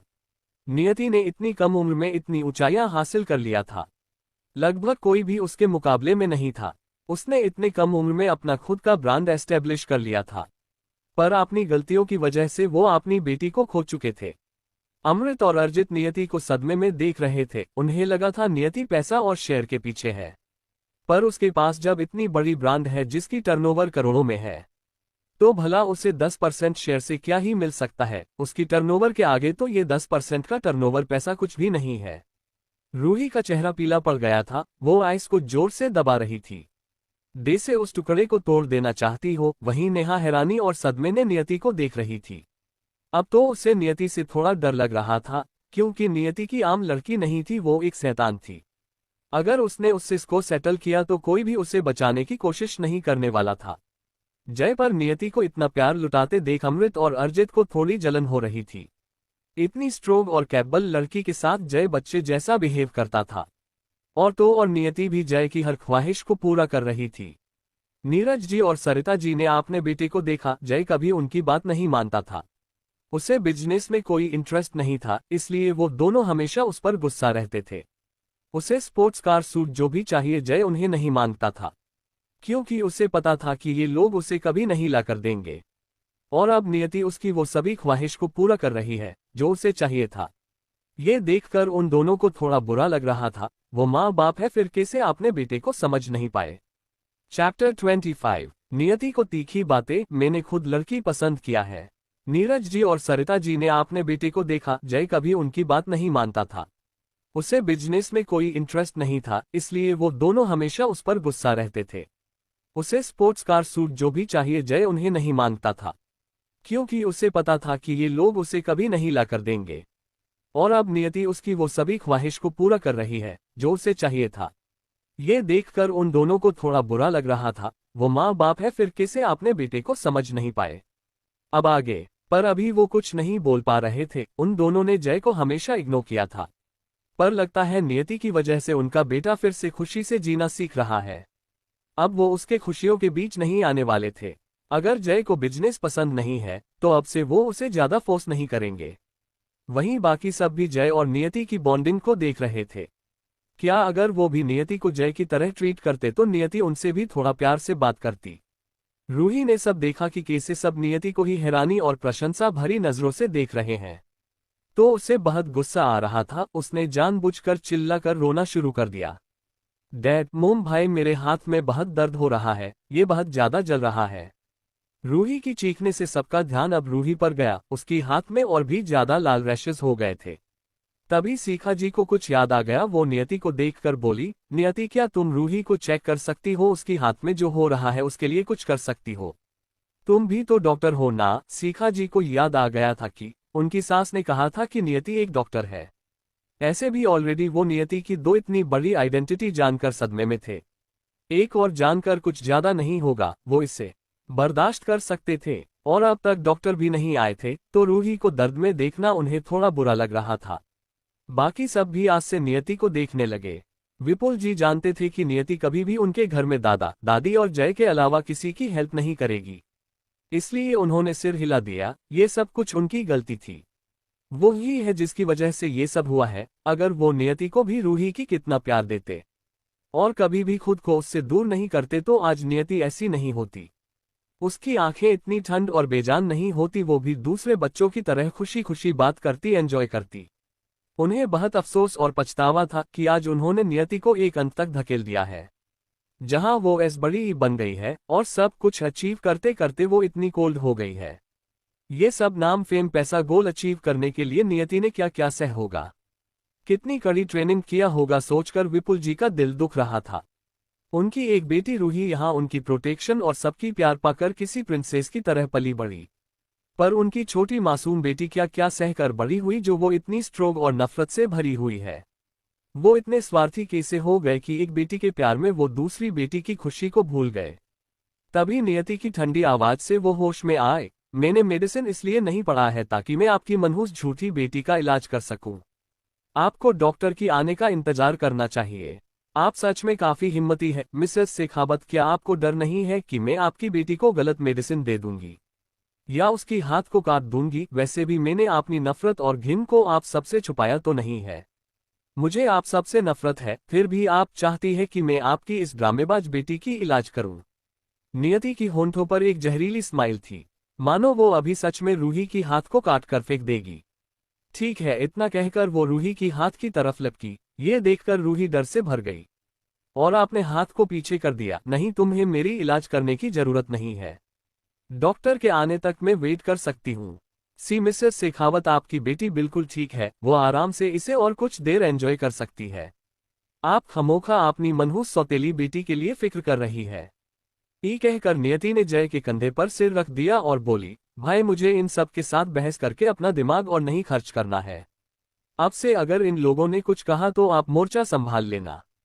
अगर आपने इन्हें बातों में हरा दिया तो मैं आपको दुनिया की सबसे बेस्ट कार गिफ्ट करूंगी और मेरी मॉडिफाई कार में से एक भी आप रख सकते हो। इतना कहकर उसने अपने पैर सोफे पर मोड़ लिया। उसकी बात सुनकर जय एक्साइटेड हो गया और उसकी सिर को प्यार से थपथपाते हुए बोला, डोंट वरी लिटिल सिस्टर, अब से मैं मोर्चा संभाल रहा हूँ। Sleep well. इतना कहकर वो सबको देखने लगा ताकि कोई तो कुछ कहे। ताकि वो झगड़ा कर सके और उसे सबसे बेस्ट कार गिफ्ट मिल सके। पर उसे गुस्सा आया जब उसने देखा कि सब नियति को आंखें फाड़कर देख रहे हैं, पर कोई भी कुछ कहने के लिए अपना मुंह नहीं खोल रहा है। सब नियति की बात सुनकर हैरान थे, ये लड़की तो उन्हें धमकी देने का और बातें सुनाने का एक भी मौका नहीं छोड़ती। जय गुस्से से बोला, क्या है मेरी बहन कोई एलियन है जो तुम लोग देख रहे हो आंखें फाड़कर? मेरी बहन की खूबसूरती को तुम लोग नजर क्यों लगा रहे हो? आपने सड़े हुए शकल और खराब आंखों के साथ मेरी बहन को मत देखो। जब जय ने देखा कोई कुछ नहीं कह रहा है तो उसने सोचा क्यों ना मैं खुद ही लड़ाई स्टार्ट कर दूं। फिर जब ये लोग गुस्से में कुछ बोलेंगे तो मैं झगड़ा करूंगा। वहीं दादाजी और दादी मां हैरान थे और उन्हें हंसी भी आ रही थी डेसे और नियति को देखकर। तभी डॉक्टर भी आ गए तो किसी ने कुछ नहीं बोला। ये देखकर जय का मुंह सिकोड़ गया, वहीं उसका ऐसा मुंह देखकर सबको हंसी आ रही थी। सबको पता था जय उनसे झगड़ा करना चाहता है ताकि नियति से कार गिफ्ट ले सके, पर आज वो जय से झगड़ा नहीं करेंगे ये सोच लिया था, क्योंकि वो चाहते थे जय को अब कोई गाड़ी ही ना मिले। ऑलरेडी 4 सुपरकॉर्स पाकर वो 7वें आसमान में उड़ रहा है। सबसे बेस्ट कार मिलने पर वो पता नहीं क्या ही करेगा। डॉक्टर रूही को चेक कर रहे थे, चेक करने के बाद वो बोले, ये एक टाइप का केमिकल रिएक्शन है, लगता है कुछ गलत केमिकल जिससे एलर्जी हो सकती है इनकी हाथ पर लगा है। तो सीखा जी बोली, जी डॉक्टर उसने एक वेबसाइट से परफ्यूम मंगवाया था जिसे लगाने पर ऐसा रिएक्शन हो रहा है। डॉक्टर सिर हिलाकर बोले, डोंट वरी ये ठीक हो जाएगा, पर आपको बहुत से चीजें खरीदने वक्त थोड़ा केयरफुल रहना चाहिए था। डॉक्टर ने कुछ मेडिसिन दिया जो एलर्जी की रिएक्शन को कम कर दे। फिर वो चले गए। उनके जाने की कुछ देर बाद ही गार्ड्स ने इन्फॉर्म किया कि लेमिस ब्रांड के इंचार्ज आ गए हैं। इंचार्ज सुनील और बाकी 2 स्टाफ जो उनके साथ थे वो वहां आ गए। इंचार्ज सुनील ने जब अंदर आकर देखा तो वो हैरान हो गए। उनकी डेविल बॉस किसी लड़के की कंधे पर सिर रख के रेस्ट कर रही थी। उन्हें अपने आंखों पर ही भरोसा नहीं हो रहा था कि वो क्या देख रहे हैं। सुनील और 2 स्टाफ ने माथे से पसीना साफ किया, फिर नियति को ग्रिट किया। उनकी आवाज ने नियति ने आंखें खोलकर उन्हें देखा और बोली, ये मिस रूही शेखावत है। आज इन्होंने ड्रेस, ज्वेलरी, परफ्यूम सब कुछ मंगाया था, पर सब कुछ फेक था। मिस रूही शेखावत से ठीक से पता करो और डेफिनेशन केस फाइल करो। कौन है जिसकी इतनी हिम्मत हुई कि मेरे ब्रांड का नाम खराब कर रहा है? हमारे ब्रांड में सिर्फ वीआईपी कस्टमर होते हैं, कोई भी कचरा इंसान किसी भी कचरे साइट से हमारा ब्रांड कैसे खरीद सकता है? उसकी बात सुनकर रूही लगभग गुस्से से पागल होने वाली थी। फिर भी उसने एक फेक वेबसाइट दिखा दिया जिससे उसने कांटेक्ट किया है। थोड़ी देर बाद सुनील और दोनों स्टाफ नियति को ग्रिट करके बोले, बॉस हम उन पर बहुत जल्दी डेफिनेशन के साथ साथ फ्रॉड कैसे भी फाइल करेंगे। उन्हें हमारे साथ खेलने का अंजाम भुगतना पड़ेगा। नियति ने सिर हिला दिया तो तीनों चले गए। वहीं बाकी सब नियति के लिए उसके स्टाफ के मन में रिस्पेक्ट और प्यार देख पा रहे थे, और थोड़ा डर भी। यही तो एक बिजनेसमैन में होना चाहिए, उसके एम्प्लॉय उसे रिस्पेक्ट करे। विपुल की और अमृत ने दिल ही दिल में सोचा। वहीं दूसरी तरफ एक बड़े से विला में, जिसके बाहर रायजादा विला लिखा हुआ था, विला के अंदर हॉल में बहुत सारे लोग बैठे हुए थे, जैसे किसी गंभीर मामले में बात कर रहे हो। एक बूढ़ा मगर गंभीर आवाज सुनाई दिया, प्रखर क्या आप सच में शादी करने के लिए तैयार है? इतने सालों से तो आप बार बार मना कर रहे हो और अब अचानक शादी। तो ये बूढ़ा आदमी प्रखर के दादाजी थे, मिस्टर राजनाथ रायजादा। राजनाथ रायजादा, रायजादा फैमिली के हेड, उम्र 76 साल। भले ही अभी उनका इतना उम्र हो गया है पर अभी भी वो खुद को फिट रखते थे। उनका स्वभाव थोड़ा कठोर है पर वो अंदर से बहुत अच्छे इंसान है, जो लोगों को परखना अच्छी तरह से जानते थे। तभी किसी भी खुशी और हैरानी भरी आवाज आए, अरे आप मेरे बच्चे से क्या पूछ रहे हो? उसने कहा ना कि वो शादी के लिए तैयार है। प्रखर क्या तुम सच में शादी करने वाले हो? तो बताओ कौन सी लड़की तुम्हें पसंद है? जिसकी फोटो मैंने पिछली बार भेजा था वो मेरी सहेली की पोती, या जो अभी कुछ दिन पहले भेजा था वो एक रिश्तेदार की भांजी। जल्दी बताओ, मैं अभी उनके घर पर कॉल करके रिश्ता पक्का कर रहा हूं, ताकि हम जल्द से जल्द तुम्हारी शादी करवा सके और हमारी इच्छा पूरी हो। ये आवाज थी प्रखर की दादी माँ मिसेस सुमित्रा राजनाथ सिंघानिया की। सुमित्रा रायजादा, उम्र 71 साल। ये दिल की बहुत अच्छी और एक दयालु महिला है। अब इनकी सिर्फ एक ही इच्छा है, ये अपने बड़े पोते प्रखर की शादी देखना चाहती थी। तभी प्रखर जो फोन में देख रहा आपने डार्क ब्राउन आंखों को उठते हुए कहा, मैंने खुद लड़की पसंद किया है। सबकी हैरानी, 17 साल की बच्ची से शादी, ताकि हम जल्द से जल्द तुम्हारी शादी करवा सके और हमारी इच्छा पूरी हो। ये आवाज थी प्रखर की दादी माँ मिसेस सुमित्रा राजनाथ सिंघानिया की। सुमित्रा रायजादा, उम्र 71 साल, ये दिल की बहुत अच्छी और एक दयालु महिला है। अब इनकी सिर्फ एक ही इच्छा है, ये अपने बड़े पोते प्रखर की शादी देखना चाहती थी। तभी प्रखर जो फोन में देख रहा आपने डार्क ब्राउन आंखों को उठते हुए कहा, मैंने खुद लड़की पसंद किया है। अब आगे। उसकी बात सुनकर हॉल में बैठे सबकी आंखें बाहर आने को थी। क्या प्रखर ने खुद लड़की पसंद किया है? क्या कहा तुमने किसी को पसंद किया है? सुमित्रा जी हैरानी और खुशी से बोली। कौन है वो जिसे आपने पसंद किया है भाई? प्रखर की बहन प्राची ने खुशी से झूमते हुए पूछा। बाकी सब भी उसकी जवाब का इंतजार कर रहे थे। तो आइए जानते हैं रायजादा फैमिली के बारे में। रामनाथ रायजादा, ये रायजादा फैमिली के हेड है। उनकी वाइफ है सुमित्रा रायजादा। इनके 2 बेटे हैं। बड़ा बेटा अजीत रायजादा, उम्र 53, प्रखर देखने में इन पर ही गया है। ये अपनी फैमिली बिजनेस को अपने छोटे भाई के साथ संभालते हैं। अजीत रायजादा की वाइफ मिसेज अंकिता अजीत रायजादा, उम्र 50 साल, पर दिखने में अभी भी वो 30-40 की ही लगती है। इनका बेटा है प्रखर रायजादा और इनकी एक बेटी भी है प्राची रायजादा। उम्र 22 साल, दिखने में बहुत खूबसूरत और ये अपनी मोम डैड दादी माँ की लाडली है। राजनाथ रायजादा के छोटे बेटे सुकांत रायजादा, उम्र 50 साल। ये भी अपने भाई अजीत की तरह ही है, दिखने में अभी भी हैंडसम और घर और बिजनेस संभालने में अपने बड़े भाई की मदद करते हैं। सुप्रिया सुकांत रायजादा, ये सुकांत जी की वाइफ है, ये भी दिल की अच्छी है, बस इसलिए जल्दी दूसरों की बातों में आ जाती है। इनके 2 बेटे हैं। बड़ा बेटा संजीत रायजादा, उम्र 25 साल, दिखने में बहुत हैंडसम है पर अभी यहाँ नहीं है। छोटा बेटा स्वाभिमान रायजादा, उम्र 21 साल, ये बहुत चुलबुला है और मस्तीखोर भी। दिखने में आपने डैड की तरह है। इसे घर और बाहर सब मान बुलाते हैं। सबसे लास्ट में आती है सारिका रायजादा, उम्र 24 साल, ये रायजादा फैमिली की गोदली हुई बेटी है और अभी मॉडलिंग कर रही है और अभी इंडिया से बाहर है। सारिका की मोम डैड सुकांत जी और सुप्रिया की अच्छे दोस्त थे। तब घर में कोई बेटी नहीं थी। प्राची भी बहुत लेट हुई, इसलिए सारिका की मोम डैड की डेथ के बाद ये सारिका को लीगली गोद लेकर घर ले आए थे और सारिका को भी सब बहुत प्यार करते थे। अब आते हैं स्टोरी पर। प्रखर ने आपने फोन को रखा और बोला, वो शेखावत फैमिली की बेटी है नियति शेखावत। क्या शेखावत फैमिली की बेटी? ये तो अच्छी बात है, वो फैमिली भी बड़ी बड़ी और रिप्यूटेड फैमिली है, अंकिता जी सोचते हुए बोली। तभी राजनाथ जी बोले, हाँ मैं पहले भी विश्वनाथ शेखावत से बिजनेस मीटिंग के दौरान मिला हूँ। वो तो बहुत अच्छे लोग हैं, उनकी घर की बेटी भी अच्छी ही होगी। दादी माँ खुशी से बोली, ये तो अच्छा हुआ, चलो कम से कम तुम्हें कोई तो पसंद आया। तभी प्राची ने एक्साइटेड होकर जल्दी से फोन निकाला और बोली, रुकिए उसके बारे में मैं ढूंढ लेती हूँ अभी। वो तो हमारी कॉलेज में ही है, मैंने उसे देखा, मैं आप सबको उसकी फोटो दिखाती हूँ, रुकिए। अरे ये तो अच्छी बात है। तभी सब आकर प्राची के आसपास बैठ गए। ये देखकर प्रखर का चेहरा काला पड़ गया। वो समझ गया कि ये किसके बारे में बात कर रही है। प्राची ने रूही की फोटो निकालकर सबको दिखाया। सब रूही को देख रहे थे। और ये तो काफी खूबसूरत है, दादी माँ और अप्रिय जी बोली, क्योंकि रूही सच में काफी खूबसूरत थी, खास करके मेकअप लगाने के बाद। तभी स्वाभिमान मुंह बनाकर बोला, ये इतनी भी खूबसूरत नहीं है, भाई के पीछे तो इससे भी बहुत ज्यादा खूबसूरत लड़कियां पड़ी हुई है। ये लड़की बस एवरेज है। भाई आपको ये बतख कैसे पसंद आ गई? तभी सुप्रिया जी ने उसकी सिर पर मारा और बोली, चुप करो तुम।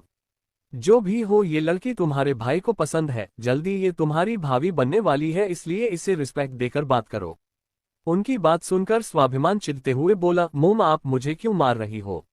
मैं तो बस सच बोल रहा है, ये लड़की सच में किसी बतख की तरह लग रही है। नहीं, इसे पेंगुइन कहना इससे ज्यादा अच्छा होगा। भाई आप जरूर अंधे हो गए हो जो ऐसी लड़की आपको पसंद आ गई। स्वाभिमान एक ऐसा लड़का था जो उसके दिमाग में आता था वो बोल देता था। वो ये नहीं देखता था कि सामने कौन है और वो कहाँ है। प्रखर ने उसे घूर कर देखा तो वो डर से चुप हो गया। उसे घर में क्या दुनिया में भी अगर सबसे ज्यादा किसी से डर लगता था तो वो उसका बड़ा भाई प्रखर था।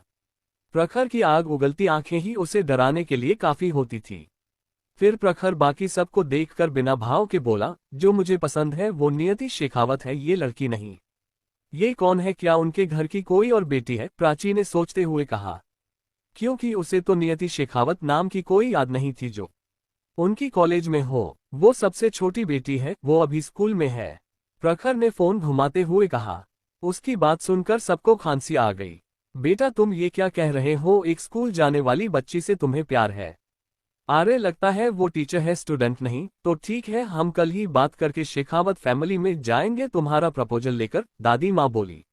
नहीं, 15 दिन बाद जाना है, प्रखर उन्हें टोकते हुए बोला। क्यों, कल क्या प्रॉब्लम है? अंकिता जी और अजीत जी एक साथ बोले। प्रखर गहरी सांस लेकर बोला, क्योंकि 15 दिन बाद वो 18 साल की हो जाएगी। ये बात सुन मत तो सब हैरान थे, मतलब प्रखर को सच में एक स्कूल जाने वाली बच्ची से प्यार करता है क्या?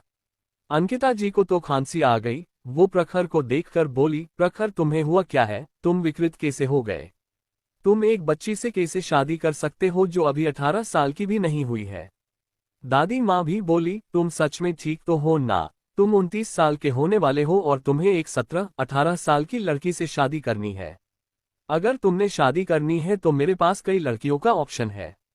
कोई जरूरत नहीं है, अगर आप नहीं आए तो भी कोई बात नहीं, मैं बहुत जल्द शादी करूंगा। इतना कहकर प्रखर उठकर बाहर चला गया। वहीं घर वाले सब अभी भी सदमे में थे। मोम, ये क्या हो रहा है? भाई को पसंद आई भी तो इतनी छोटी सी लड़की हो क्या रहा है? प्राची हैरानी से बोली। पता नहीं वो क्या करने वाला है, उसे कोई रोक सकता है क्या? दादी माँ सिर हिलाकर बोली। हमें पहले उस लड़की को देखना चाहिए, कुछ तो उसमें खास है जो हमारा पोता जो किसी लड़की को आंख उठा नहीं देखता, वो उस लड़की को पसंद करता है, दादाजी ने एक राहत भरी स्माइल के साथ कहा। वहीं प्रखर जाकर कार में बैठ गया और आंखें बंद कर लिया और बोला, नहीं, इस बार दोबारा गलती नहीं होगा। पिछली बार भी उसने बस इतना कहा था कि उसे शेखावत फैमिली की बेटी से शादी करनी है। उसने बाकी ज्यादा कुछ नहीं कहा था और सबने इसी गलतफहमी में सब कुछ गलत कर दिया। सब उसकी बनी के जगह किसी और से उसकी शादी फिक्स कर आए और उसने इतना ध्यान नहीं दिया। उसकी होंठों पर एक मिस्टीरियस स्माइल आ गई। वहीं दूसरी तरफ शेखावत विला में सब हॉल में बैठे हुए थे। रूही थोड़ा परेशान थी। उसे अपने हाथों में दर्द से ज्यादा इस वक्त डेफिनेशन के लिए परेशानी हो रही थी। रूही ने खुद ही उन फेक ब्रांड से सबसे सस्ती कपड़े और नकली ज्वेलरी और परफ्यूम में केमिकल मिलाने के लिए बोला था, क्योंकि रूही की एक दोस्त उस वेबसाइट लोगों में से किसी को जानती थी और अब उस फ्रॉड और फेक वेबसाइट पर केस कर दिया था लेमिस ब्रांड ने। जबकि उस ब्रांड की कोई गलती ज्यादा नहीं थी, वो लोग अपने प्रोडक्ट के छोटे मोटे चीज बेचते थे, इसलिए उन्हें कोई परेशानी नहीं होती थी। पर इस बार रूही ने उन लोगों को फंसा दिया था, लाखों रुपए का सामान को कॉपी करने को बोलकर।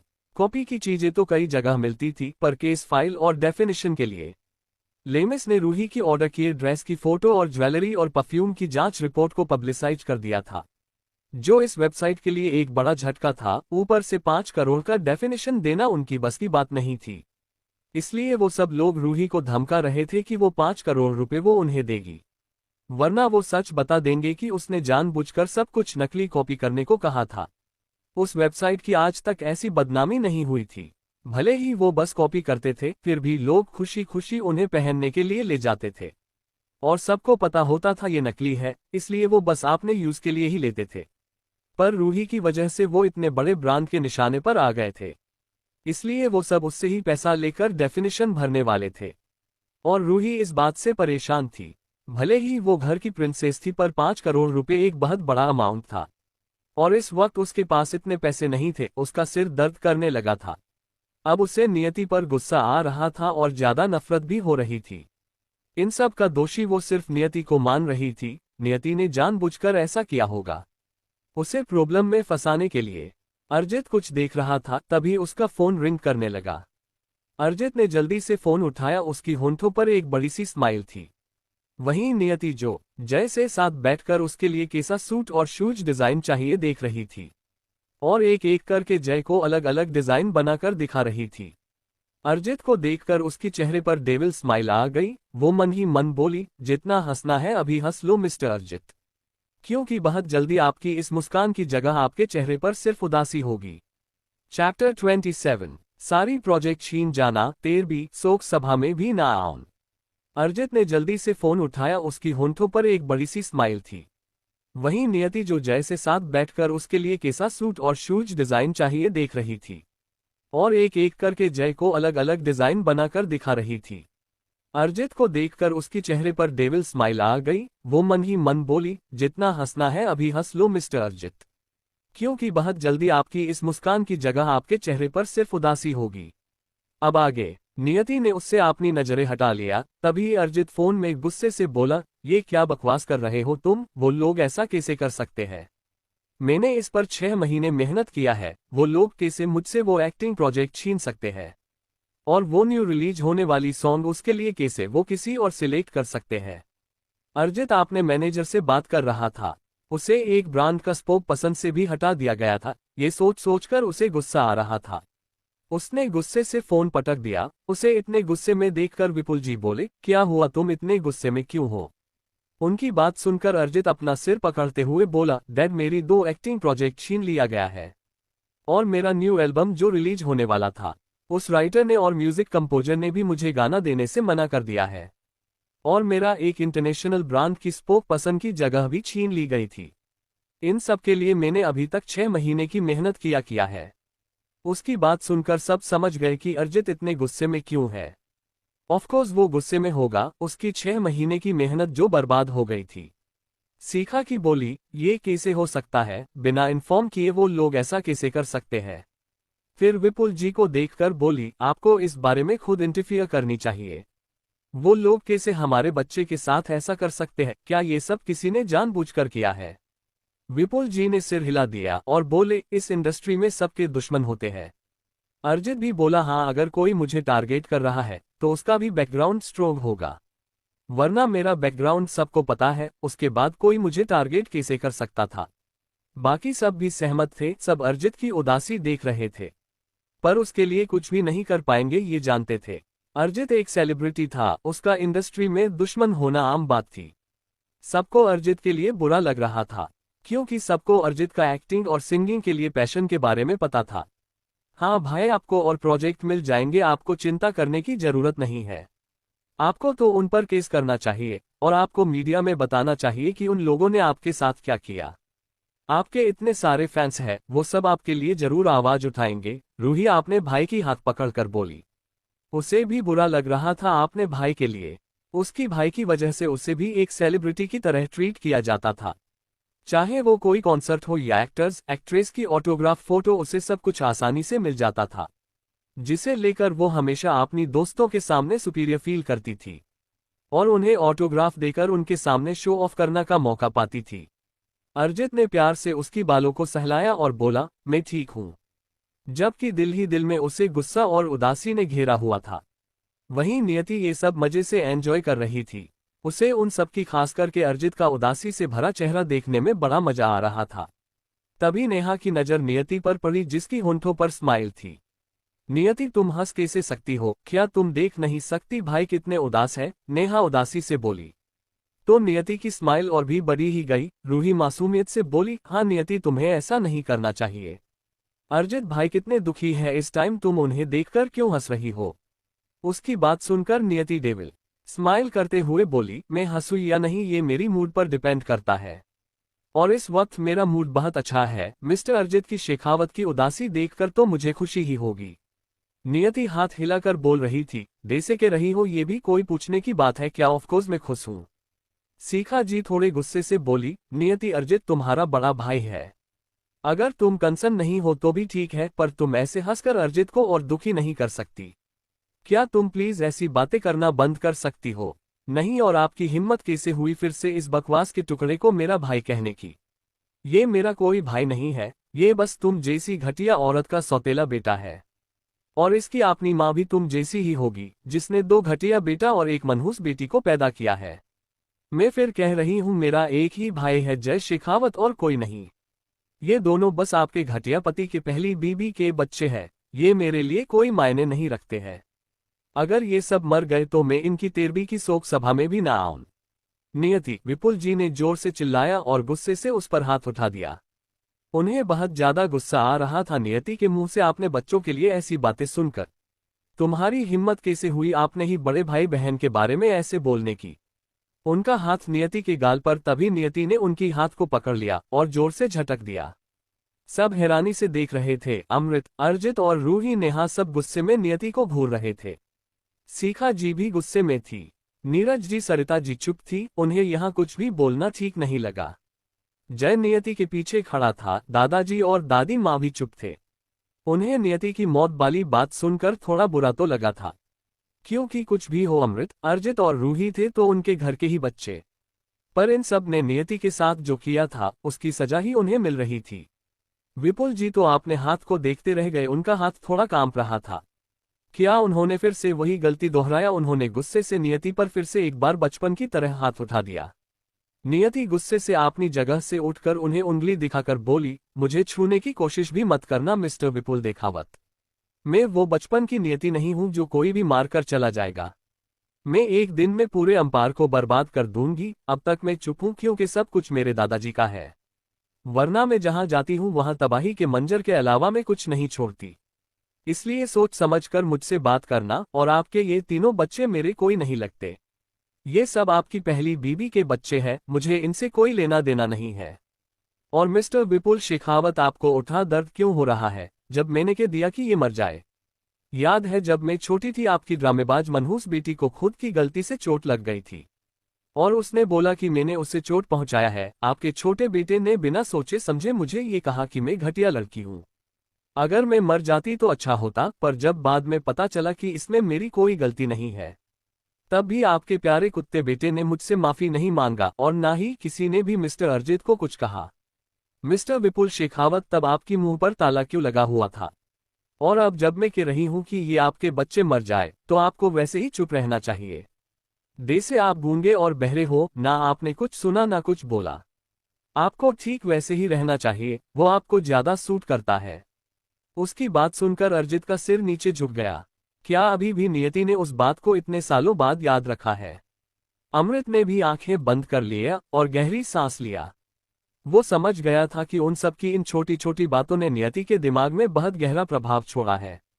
रूही को भी गुस्सा आ रहा था, पर वो कुछ नहीं बोली और बैठी रही थी, क्योंकि बात उसकी भी थी इसमें। उसने ही उस वक्त जानबूझकर नियति के नाम का झूठ बोला था।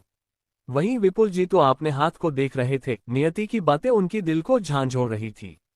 उन छोटी छोटी बातों से ही नियति की मन की नफरत और जख्म गहरी हो गई होगी, और धीरे धीरे अब वो जख्म नासूर बन गया है। उन्हें आज अपने दिल में बहुत दर्द हो रहा था। वो तो अभी भी उसे भड़का रहे थे, जबकि वो पहले से ही नफरत से उबल रही थी। उन्हें क्यों समझ नहीं आया कि वो छोटी छोटी बातें नियति के दिमाग पर क्या असर कर रहे हैं। नियति ने दादी माँ को देखा और बोली, दादी माँ, मैं अपनी रूम में जा रही हूँ। दादाजी और दादी माँ ने हाँ में सिर हिला दिया तो नियति अपने रूम में चली गई। उसकी होंठों पर एक मिस्टीरियस स्माइल आ गई। बात कुछ दिन और फिर मैं तुम सबकी रिश्ते को ऐसे तोड़ूंगी तो कोई जोड़ नहीं पाएगा। बहुत प्यार है ना, उस प्यार की रिश्ते की नींव पर ऐसे बार करूंगी कि वो नींव जल्दी टूट जाएगी, फिर आएगा इस बर्बादी के खेल में मजा। नियति मन ही मन सोचते हुए हंसते हुए वहां से चली गई। वहीं विपुल जी धम की आवाज से सोफे पर बैठ गए। उनकी आंखों से आंसू की कुछ बूंद लुढ़क गया। आज पहली बार वो खुद को इतना हारा हुआ और बेबस महसूस कर रहे थे। जब रीना की डेथ हुई थी तब भी वो नहीं रोए थे, क्योंकि उन्हें अपने तीनों बच्चों का ख्याल रखना था। पर आज अपनी खुद की ही खून खुद की बेटी को खुद से इतनी नफरत करता देख वो खुद को अंदर से टूटा हुआ महसूस कर रहे थे। उन्हें अपनी हर गलतियों का पछतावा हो रहा था। अगर वो रूही और अपने बच्चों को लेकर इनसिक्योर ना होकर सबको बराबर प्यार देते, नियति को भी तीनों बच्चों की तरह प्यार देते, तो क्या नियति आज ऐसी बनती? तभी सीखा जी ने उनकी कंधे पर हाथ रखा। उनकी आंखों में भी आंसू थे। विपुल जी का पछतावा डायरी। जब रीना की डेथ हुई थी तब भी वो नहीं रोए थे, क्योंकि उन्हें अपने तीनों बच्चों का ख्याल रखना था। पर आज अपनी खुद की ही खून खुद की बेटी को खुद से इतनी नफरत करता देख वो खुद को अंदर से टूटा हुआ महसूस कर रहे थे। उन्हें अपनी हर गलतियों का पछतावा हो रहा था। अगर वो रूही और अपने बच्चों को लेकर इनसिक्योर ना होकर सबको बराबर प्यार देते, नियति को भी तीनों बच्चों की तरह प्यार देते, तो क्या नियति आज ऐसी बनती? तभी सीखा जी ने उनकी कंधे पर हाथ रखा। उनकी आंखों में भी आंसू थे। अब आगे। विपुल जी ने उन्हें देखा पर कुछ नहीं बोले। उन्होंने अपने कंधे से सीखा जी का हाथ झटक दिया और बोले, सीखा, हमने बहुत बड़ी गलती कर दिया है। अमृत, अर्जित और रूही के लिए कहीं आपके मन में प्यार कम ना हो जाए, इसलिए उस वक्त हम इनसिक्योर हो गए, और आप भी नियति को इसकी दोष देती रही, जबकि वो हम दोनों की बच्ची थी। आपको मुझसे लड़ना चाहिए था। मैं तो बस कुछ दिन इनसिक्योर था, पर जब नियति को मैं आपने इस हाथ में पकड़ा तब मेरी सब इनसिक्योरिटी चली गई थी और मन में था तो नियति के लिए प्यार। पर फिर से सब कुछ बदल गया। हम अपने तीनों बच्चों को प्यार देते देते ये भी भूल गए कि हमारी एक और बेटी है, जो अभी सबसे छोटी है, जिसे इस वक्त हमारी सबसे ज्यादा जरूरत है। ना तुमने उस पर ध्यान दिया ना मैंने उस पर ध्यान दिया। उसे हम दोनों की प्यार की सबसे ज्यादा जरूरत थी, हमें उसे संभालना चाहिए था। अमृत, अर्जित, रूही तो बड़े थे, उन्हें नियति जितनी केयर की जरूरत नहीं थी। और हमारी उस गलत फैसले ने आज नियति को ऐसा बनने पर मजबूर कर दिया है। हम नियति की दोषी है। इतना कहकर विपुल जी आपने सिर पर हाथ रखकर बैठ गए। उनके आंखों में आंसू था, उन्हें बहुत दोषी महसूस हो रहा था। सीखा जी की आंखों से आंसू बह गया, वो अपनी आदत को छोड़ नहीं पा रही थी। वो कितना भी खुद को नियति से कुछ भड़काने वाली बात कहने से रोकने को कोशिश करे, पर रूही और दोनों बेटों के लिए उसका जो प्यार था उसके लिए वो बोलने पर मजबूर हो जाती थी। वो समझ चुकी थी कि नियति उनसे हद से ज्यादा नफरत करती थी। जिस बेटी को उन्होंने जन्म दिया था उसके लिए सच में उन्होंने कुछ भी नहीं किया था।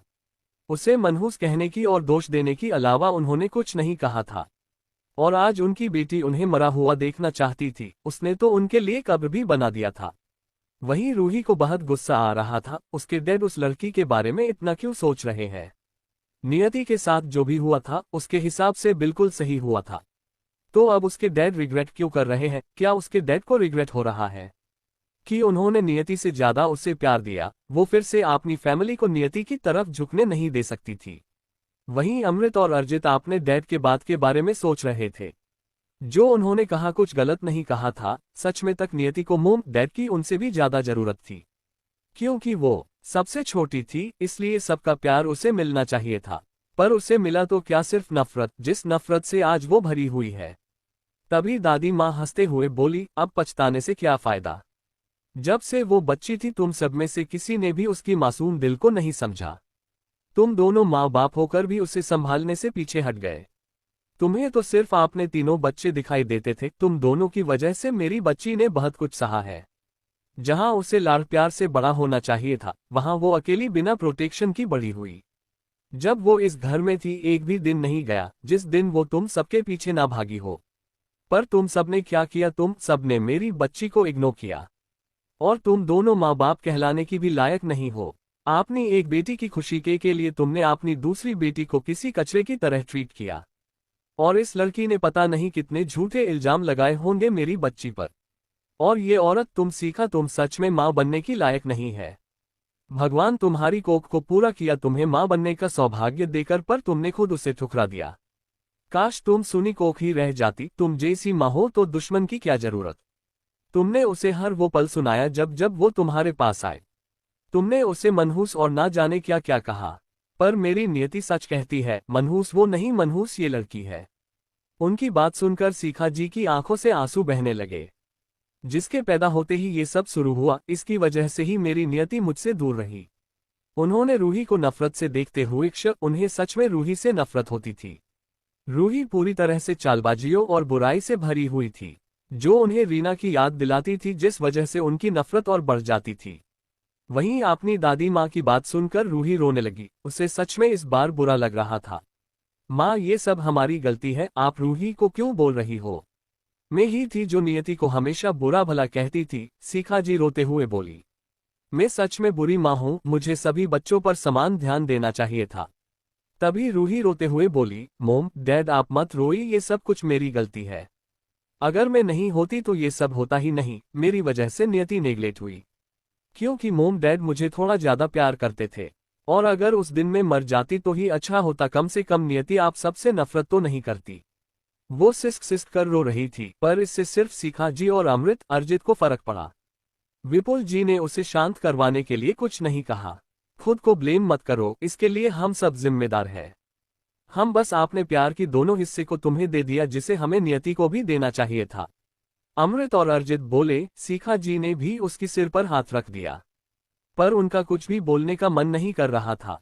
विपुल जी चुप थे। ये देखकर रूही अंदर से खुद को परेशान होने से नहीं रोक पाए। क्या इस बार उसके रोने से उसके डैड का दिल नहीं पिघला? पहले तो उसके डैड उसके रोते ही परेशान हो जाते थे। तभी दादी माँ बोली, रूही तुमने बिल्कुल सही कहा, तुम नहीं होती तो बहुत अच्छा होता। इतना कहकर वो दादाजी के साथ वहां से चली गई। जय ने मुंह बनाया और बोला, तुम एक नंबर की ड्रामेबाज लड़की हो। अरजित भाई को नहीं बल्कि तुम्हें एक्टिंग लाइन में जाना चाहिए था। इतना कहकर वो वहां से चला गया। वहीं रूही गुस्से और नफरत से भर गई। अपमान और बेइज्जती का घुट पी पर वो रोने लगी। सरिता जी और नीरज जी ने एक दूसरे को देखा, समझ नहीं आ रहा था कि क्या करे। फिर वो भी वहां से चले गए। अब वो क्या ही करते, रूही को संभाल कर ही क्या फायदा, जब उनका बेटा ही रूही से इतनी नफरत करता है। रूही और भी जोर जोर से रोने लगी, जैसे किसी ने उसे मारा हो। शिखा जी उसे चुप करवा रही थी। वहीं नेहा को समझ नहीं आ रहा था कि वो क्या करे। वो बस रूही को शांत करवाने की कोशिश कर सकती थी। रूही और उसके बीच में बहुत प्यार था, क्योंकि वो उसकी अपनी खुद की मासी की बेटी थी। पर नियति को वो दोनों ही अपनी कंपटीटर और दुश्मन मानते थे, क्योंकि नियति उनकी मोम से रिलेटेड नहीं थी। बेशक उन्हें शिखा जी से प्यार था, पर शिखा जी रूही को सिर्फ अपनी माँ के हिसाब से चाहती थी। वो नहीं चाहती थी कि उसके डैड या उसकी मोम कभी भी नियति पर ध्यान दे या उससे ज्यादा नियति को प्यार करे। विपुल जी वहां से उठकर चले गए। तभी शिखा जी बोली, विपुल जी देखिए, रूही को चुप कराए, हमारी बच्ची कितना रो रही है।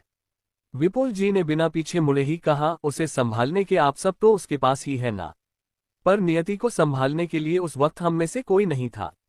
मैं और पार्शियल होकर अन्याय नहीं कर सकता। जो गुनाह मैंने किया है उसे सुधारना है। इतना कहकर वो वहां से चले गए। शिखा जी तो हैरान से खड़ी रह गई। विपुल की बातें उनकी दिल को चीर रही थी। रूही को तो गुस्सा और डर दोनों लग रहा था। ऐसा क्यों लग रहा है जैसे सब कुछ उसकी हाथ से फिसलता जा रहा है। रात का वक्त, सबने डिनर कर लिया था। आज नियति डिनर करने नीचे नहीं आई थी, जिस वजह से विपुल जी थोड़ा परेशान थे। वो आज नियति से थोड़ा बात करना चाहते थे। आपने किए कि माफी एक बार उससे मांगना चाहते थे। चाहे वो उन्हें माफ करे या नहीं, वो अपनी बच्ची से एक बार माफी तो मांग सकते थे। वो कुछ सोचते हुए सबके जाने के बाद नियति की रूम की तरफ चले गए। बहुत हिम्मत करके उन्होंने नियति की रूम की डोर पर नॉक किया, पर नियति ने ना तो डोर ओपन किया, ना ही कोई आवाज आई। उन्हें लगा शायद नियति सो गई होगी। जैसे ही वो जाने वाले थे, उन्होंने देखा डोर खुला हुआ है, अंदर से लॉक नहीं है। तो वो हिचकिचाते हुए अंदर चले गए। पहली बार वो नियति की रूम को देख रहे थे, जो ब्लैक और ग्रे थी, बिल्कुल उसकी पर्सनैलिटी को सूट करते हुए। बचपन में भी वो कभी नियति के रूम में नहीं गए थे, पर उन्हें याद था रूही की रूम को देखकर नियति जिद करती थी कि उसे भी पिंक और खूबसूरत रूम चाहिए, बिल्कुल रूही दी की तरह, जिस पर सब कुछ डॉल हाउस की तरह हो। पर विपुल जी ने कभी ध्यान नहीं दिया, और अब उनकी वही छोटी प्रिंसेस की चॉइस इतनी बदल गई थी, जैसे वो पूरी तरह से अलग इंसान की तरह बदल गई हो। सब कुछ उनकी गलती है। उनकी आंखों से आंसू बह गए। पूरे रूम में नियति कहीं भी नहीं थी। वो जा रहे थे यादों के साथ, अंदर नियति की एक भी फोटो नहीं थी। तभी उनकी नजर साइड टेबल पर एक फोटो पर गया, जो बेतरतीब ढंग से पड़ा हुआ था। विपुल जी ने उसे उठा लिया, जिस पर 3 लड़कियों का फोटो था। एक नियति थी, शायद 7 या 8 साल की, और 2 लड़की भी उसी उम्र की। नियति बहुत क्यूट लग रही थी। उसकी होंठों पर एक मासूमियत भरी स्माइल थी। विपुल जी ने प्यार से उसकी फोटो पर हाथ फेरा। विपुल जी को अब को नियति की बिना भाव की फेस याद आ गई। उनकी बच्ची कितनी ज्यादा बदल गई है। पहले वो कितनी मासूम थी और उन सब ने उसे क्या बना दिया।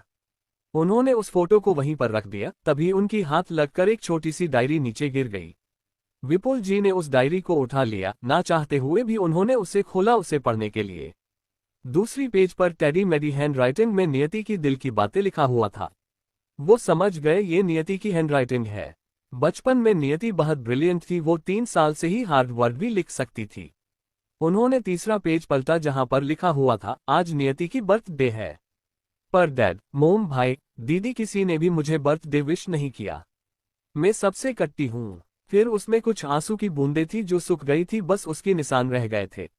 विपुल जी की आंखों से तेजी से आंसू बहने लगे। वो रोते हुए आगे पढ़ने लगे। रात हो गई है, पर दादाजी और दादी माँ के सिवा किसी ने नियति को गिफ्ट नहीं दिया, विश नहीं किया। सब रूही दीदी के साथ पार्टी में चले गए हैं। डैड, मोम, भाई, कोई नियति से प्यार नहीं करता, पर नियति सबसे प्यार करती है। रूही दीदी की बर्थडे में सब उसे गिफ्ट देते हैं, बर्थडे सॉन्ग गाते हैं, पर मेरे लिए क्यों नहीं गाते हैं? क्या मैं बुरी बच्ची हूँ? फिर उसमें नियति ने खुद ही जवाब लिख दिया था, नहीं, नियति अच्छी बच्ची है। वो तो सबसे प्यार करती है, पर मोम नियति को मनहूस कहती है। विपुल जी की हाथ कांप रहे थे। उन लोगों ने किस कदर अपनी छोटी सी बच्ची का दिल तोड़ दिया है। उन्होंने खुद को रोने से रोक और पेज पलट दिया। आज डैडी बाहर देश से वापस आए हैं। डैडी ने मेरे लिए पहली बार एक सुंदर सा डॉल लाया था, पर रूही दीदी को डॉल पसंद आ गई, इसलिए मोम ने मेरी गिफ्ट रूही दीदी को दे दिया।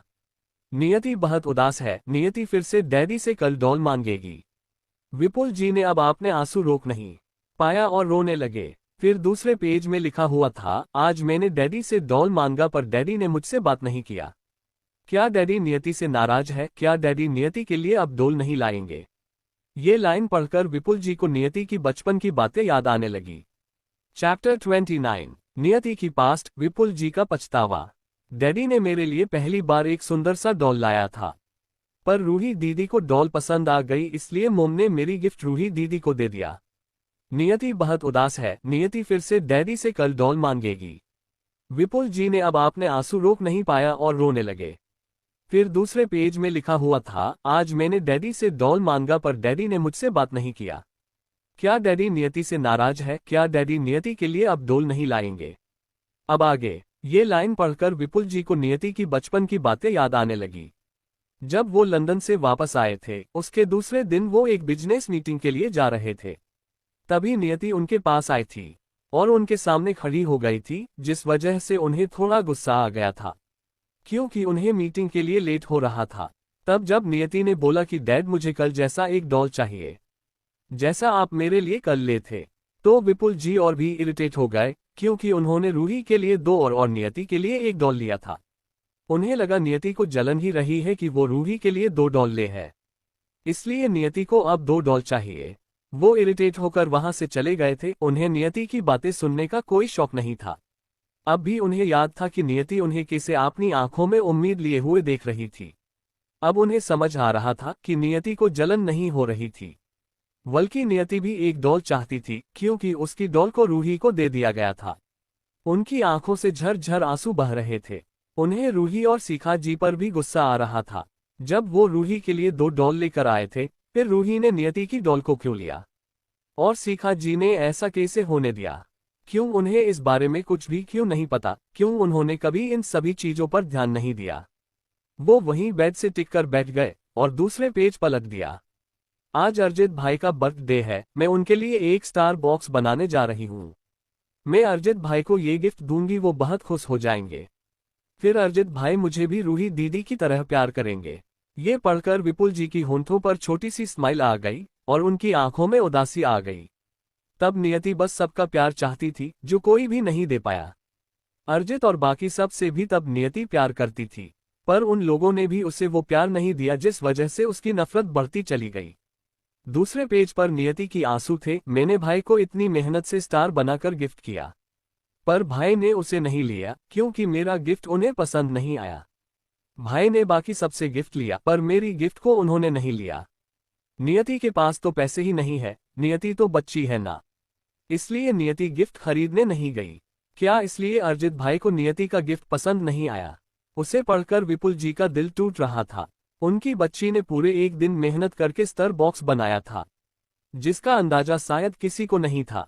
उस वक्त वो छोटी भी थी, इसलिए कोई उसे पैसे नहीं देते थे, या यूं कहे कि कोई भी उस पर ध्यान नहीं देता था। उसे जो चाहिए पार्वती जी और विश्वनाथ जी लेकर आते थे।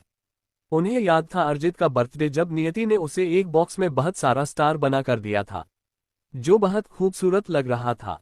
पर अर्जित ने उसे बचकाना के कर नहीं लिया। किसी ने भी नियति की मेहनत और प्यार को नहीं देखा, जो उसने इसे बनाने में लगाए थे। विपुल जी को और भी बुरा लग रहा था। ऐसा लग रहा था जैसे वो पछतावे के बोझ तले दबकर मर जाएंगे। वो आगे पढ़ने लगे। नियति की अभी तक रूम में कोई नामो निशान नहीं था।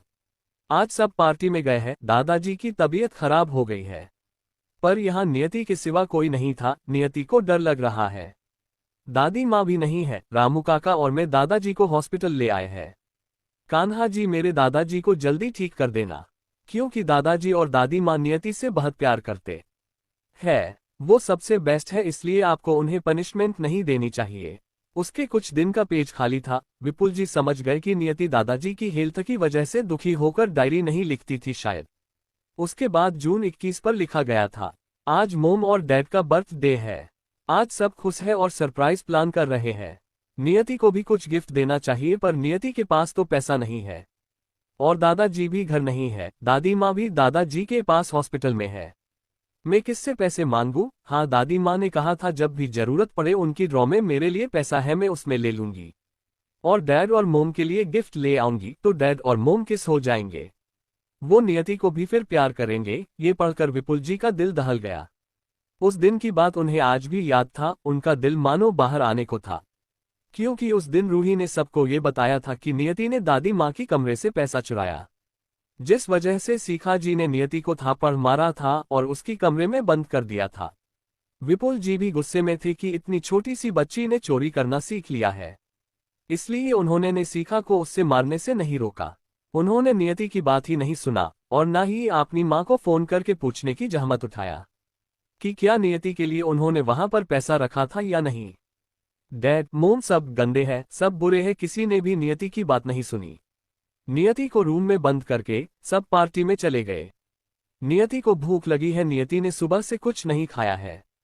दादाजी और दादी माँ होते तो नियति को जरूर खाना खिलाते। बाकी सब बुरे हैं। मोम ने नियति को कितना मारा, नियति की गाल दर्द कर रहे हैं। विपुल जी को अभी भी याद था जिस दिन रूही ने नियति पर चोरी का इल्जाम लगाया था। उस दिन सीखा जी ने नियति को रूम में बंद कर दिया और स्टाफ से उसके पास जाने को मना कर दिया ताकि वो अपनी गलती को रियलाइज कर सके।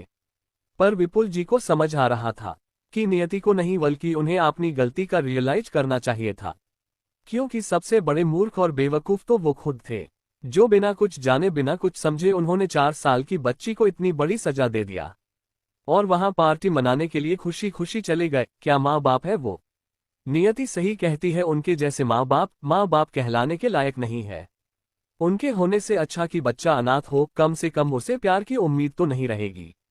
ऐसे ही कई सारी पेजेस थे जहां नियति ने उसके साथ जो हुआ लिखा था और उससे पढ़ते हुए विपुल जी का दिल कांप रहा था। वो इतने पत्थर दिल और स्वार्थी कैसे हो गए कि उन्होंने अपनी छोटी सी बच्ची का दिल इस कदर तोड़ दिया, जो उसके दिल में इतनी नफरत बढ़ गई। उसके बाद वो दिन था जिस दिन नियति इस घर से हॉस्टल गई थी। आज रूही दीदी की बर्थडे था। नियति उनके लिए दादी माँ से कहकर ड्रेस लिया था, पर रूही दीदी ने उसे नहीं लिया, उन्हें वो ड्रेस पसंद नहीं आई। सब नियति को नापसंद करते हैं, क्या सच में नियति बुरी बच्ची है? लास्ट में था आज नियति को डैड मोम घर से निकाल रहे हैं। नियति तो बच्ची है, वो कैसे अकेली रहेगी? नियति को बहुत डर लग रहा है। मैंने रूही दीदी को धक्का नहीं दिया, पर कोई नियति की बातों पर बिलीव नहीं कर रहा है। दादाजी भी नहीं, दादी माँ हॉस्पिटल में है, इसलिए दादी माँ ने लगा कि नियति को इन लोगों के साथ रहना नहीं चाहिए, क्योंकि ये सब नियति को हट करते हैं। दादी माँ नियति ख्याल नहीं रख पाती है, पर नियति सबको छोड़कर जाना नहीं चाहती है। विपुल ने भारी दिल से पेज पलट दिया, उनके दिल में यही चल रहा था, नियति झूठ तो नहीं लिखेगी। क्या रूही को सच में गलतफहमी हुई थी? उन्हें रूही को थापड़ मारने का मन कर रहा था, उन्हें आज रूही सच में झूठी लग रही थी। आज नियति को रामू काका ने हॉस्टल में छोड़ दिया, कोई नहीं आया नियति को छोड़ने। नियति को बहुत डर लग रहा है। यहाँ कोई नहीं है, डैड नियति को ले जाओ ना प्लीज, मैं कुछ भी जिद नहीं करूंगी। उसके बाद की पेज में बस नियति की दोनों दोस्तों का जिक्र था कि कैसे उन्होंने उसे बुली होने से बचाया और कैसे सब स्कूल में उसे अनाथ कहकर परेशान करते हैं, क्योंकि कोई भी उसे मिलने नहीं आता है। सबके फैमिली वाले डैड मोम भाई सब उनसे मिलने आते हैं, पर नियति से कोई भी मिलने नहीं आता। नियति बुरी नहीं है, नियति अनाथ नहीं है, नियति की दादी भी आती है ना मिलने। फिर सब नियति को अनाथ क्यों कहते हैं? डैड मोम नहीं आ रहे हैं इसलिए ना। मैं कल दादी से बोलूंगी कि वो डैड मोम को मुझसे मिलने आने के लिए बोले। ऐसे ही बहुत कुछ लिखा हुआ था। विपुल जी की दिल में दे से कोई बार कर रहा था। उन्होंने नियति को हॉस्टल में छोड़ने के बाद उसकी तरफ मुड़कर भी नहीं देखा। क्या उनकी बच्ची को वहां ऐसे बुली किया जाता था? उन्हें खुद पर ही गुस्सा आ रहा था। उसके बाद लास्ट पेज था, जिसे पढ़कर विपुल जी का दिल मानो टूटकर बिखर गया। आज उन लोगों ने नियति को फिर से बुली किया। आज सुमन और खुशी नहीं थे, नियति को उन्होंने पुल ने धक्का दे दिया था। नियति को तैरना नहीं आता है, पर नियति को एक सीनियर ने बचा लिया। नियति ने उनके खिलाफ कंप्लेंट किया, पर टीचर ने बोला कि वो बहुत पावरफुल घर के बच्चे हैं, हम उनके खिलाफ कंप्लेंट नहीं ले सकते। नियति क्या करे, वो फिर से नियति को परेशान करेंगे। उसके बाद लास्ट पेज उन्होंने पलटा, आज नियति मर गई। आज से कोई कमजोर नियति इस दुनिया में नहीं है। अगर दुनिया बुराई से भरी है तो अच्छाई का क्या काम? अगर अच्छाई को देखना है तो बुराई को अपनाना चाहिए और नियति यही करेगी। यहाँ सिर्फ पैसा मायने रखता है और पैसों की ढेर पर बैठने के लिए लाशों की ढेर पर कदम रख के आगे बढ़ना चाहिए। इसके आगे सारे पेज खाली था। ये लास्ट की कुछ लाइन दिशा ने लिखी थी जब वो नियति की बॉडी में आई थी। और उसके लिए लाशों का ढेर कुछ भी नहीं था, उसके हिसाब से सब कुछ पैसा ही है। विपुल जी की आंखों से आंसू बहने लगे कि भगवान, उन लोगों ने क्या कर दिया। उन लोगों ने खुद ही अपनी मासूम सी बच्ची को आज ऐसा बना दिया। अगर नियति प्रोटेक्ट ही कर बड़ी होती तो उसे इतना सब कुछ बर्दाश्त नहीं करना पड़ता। मुझे माफ कर दो मेरी बच्ची, अगर आप चाहती हो मैं मर जाऊं तो भी मैं तैयार हूं। मैं सच में एक बुरा बाप हूं। चैप्टर 30। हमने अपनी बच्ची को खो दिया सीखा, अनजान शख्स। और उसके लिए लाशों का ढेर कुछ भी नहीं था, उसके हिसाब से सब कुछ पैसा ही है। विपुल जी की आंखों से आंसू बहने लगे। है भगवान, उन लोगों ने क्या कर दिया। उन लोगों ने खुद ही अपनी मासूम सी बच्ची को आज ऐसा बना दिया। अगर नियति प्रोटेक्ट होकर बड़ी होती तो उसे इतना सब कुछ बर्दाश्त नहीं करना पड़ता। मुझे माफ कर दो मेरी बच्ची, अगर आप चाहती हो मैं मर जाऊं तो भी मैं तैयार हूं। मैं सच में एक बुरा बाप हूं। अब आगे। विपुल जी रोने लगे। उन्हें बहुत ज्यादा पछतावा और खुद को दोषी महसूस हो रहा था।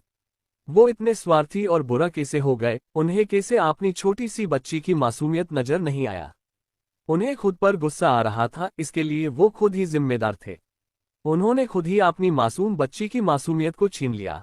आज उनकी बच्ची अगर ऐसी बन गई है तो इसके लिए वो खुद ही जिम्मेदार है। रूही और अमृत अर्जित के लिए नियति की नफरत जायज है। जब आपके सामने ऐसा माहौल हो तो कोई भी नफरत करने पर मजबूर हो जाएगा। पर अफसोस ये सब समझने में उन्होंने बहुत देर कर दिया था। वहीं नियति जो टेरेस पर थी, वो अपनी रूम में विपुल जी की आने से लेकर अब तक की वीडियो देख रही थी। ये सब देखकर वो किसी शैतान की तरह हंसने लगी।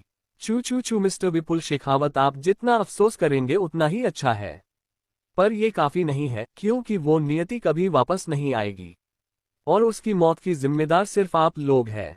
और मैं आप सबको इसकी कीमत चुकाने पर मजबूर कर दूंगी। अब नियति की यादें, नियति की बॉडी, उसकी जिंदगी सब उसकी अपनी हो गई थी। वो उन यादों से उसकी हंसी, खुशी, दुख, दर्द सब महसूस कर रही थी। उसे ऐसा लग रहा था जैसे उसने खुद ही ये सब जिया हो। अब वो खुद नियति थी, वो बदला लेने से पीछे नहीं हटने वाली थी। वो चाहे तो विपुल जी को जाकर डायरी पढ़ने से रोक सकती थी, पर उसने ऐसा कुछ नहीं किया। उसकी दिमाग में तो कुछ और ही चल रहा था। उसने लैपटॉप में सीसीटीवी फुटेज बंद किया और अपना काम करने लगी। 1 घंटे बाद वो वहां से उठी और अपनी रूम में चली गई। विपुल जी अभी भी नीचे बैठकर खुद को कोस रहे थे।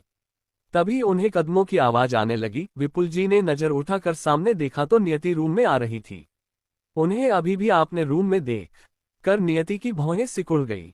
उसे समझ नहीं आ रहा था कि विपुल जी अभी तक यहाँ से क्यों नहीं गए हैं। आप यहाँ क्या कर रहे हैं मिस्टर विपुल शेखावत? क्या आप रास्ता भूल गए हैं? नियति ताना मारते हुए बोली। या फिर आप गलती से अपनी प्यारी इकलौती बेटी रूही की कमरे की जगह यहाँ आ गए हैं? नियति अंदर आकर बोली। उसकी आंखें सर्द हो गई थी। उसकी बात सुनकर विपुल जी की आंखों में आंसू आ गए। वो जल्दी से खड़े हुए और नियति के सामने जाकर बोले, नियति बच्चा, मुझे पता है तुम मुझसे और बाकी सबसे नफरत करती हो और मैं तो माफी की लायक भी नहीं हूं, फिर भी मैं तुम्हें माफी मांगना चाहता हूं बच्चा। तुम जो चाहो मुझे सजा दे सकती हो, मुझे वो हर सजा मंजूर है जो तुम मेरे लिए तय करोगी। नियति उनकी बात को बीच में काटते हुए बोली, अगर आपको पता है आप माफी के लायक नहीं है तो फिर आप मुझे माफी क्यों मांग रहे हो मिस्टर विपुल शेखावत? आपको क्या लगता है मैं वो मासूम बच्ची हूं जिसे आप माफी मांग रहे हो? मैं वो आग हूं जो सब कुछ जलाकर राख कर सकती है, यहां तक कि आप सबकी मौजूद भी। अगर मेरी बात माने तो आपको अपने बच्चों की फिक्र करनी चाहिए। क्या पता मैं कब कैसे उनके साथ क्या करूं? क्या आपको डर नहीं है कि मैं आपकी प्यारी बेटी को नुकसान पहुंचा दूंगी?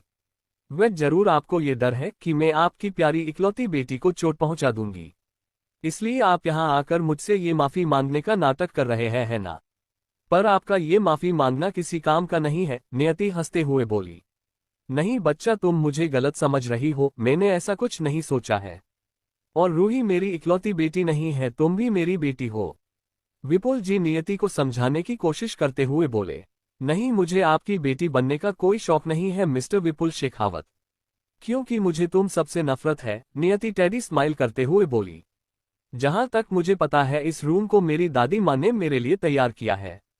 और मैं किसी को भी यहाँ आने के लिए अलाउ नहीं करती, खास करके आपको और आपकी घटिया फैमिली को तो बिल्कुल भी नहीं।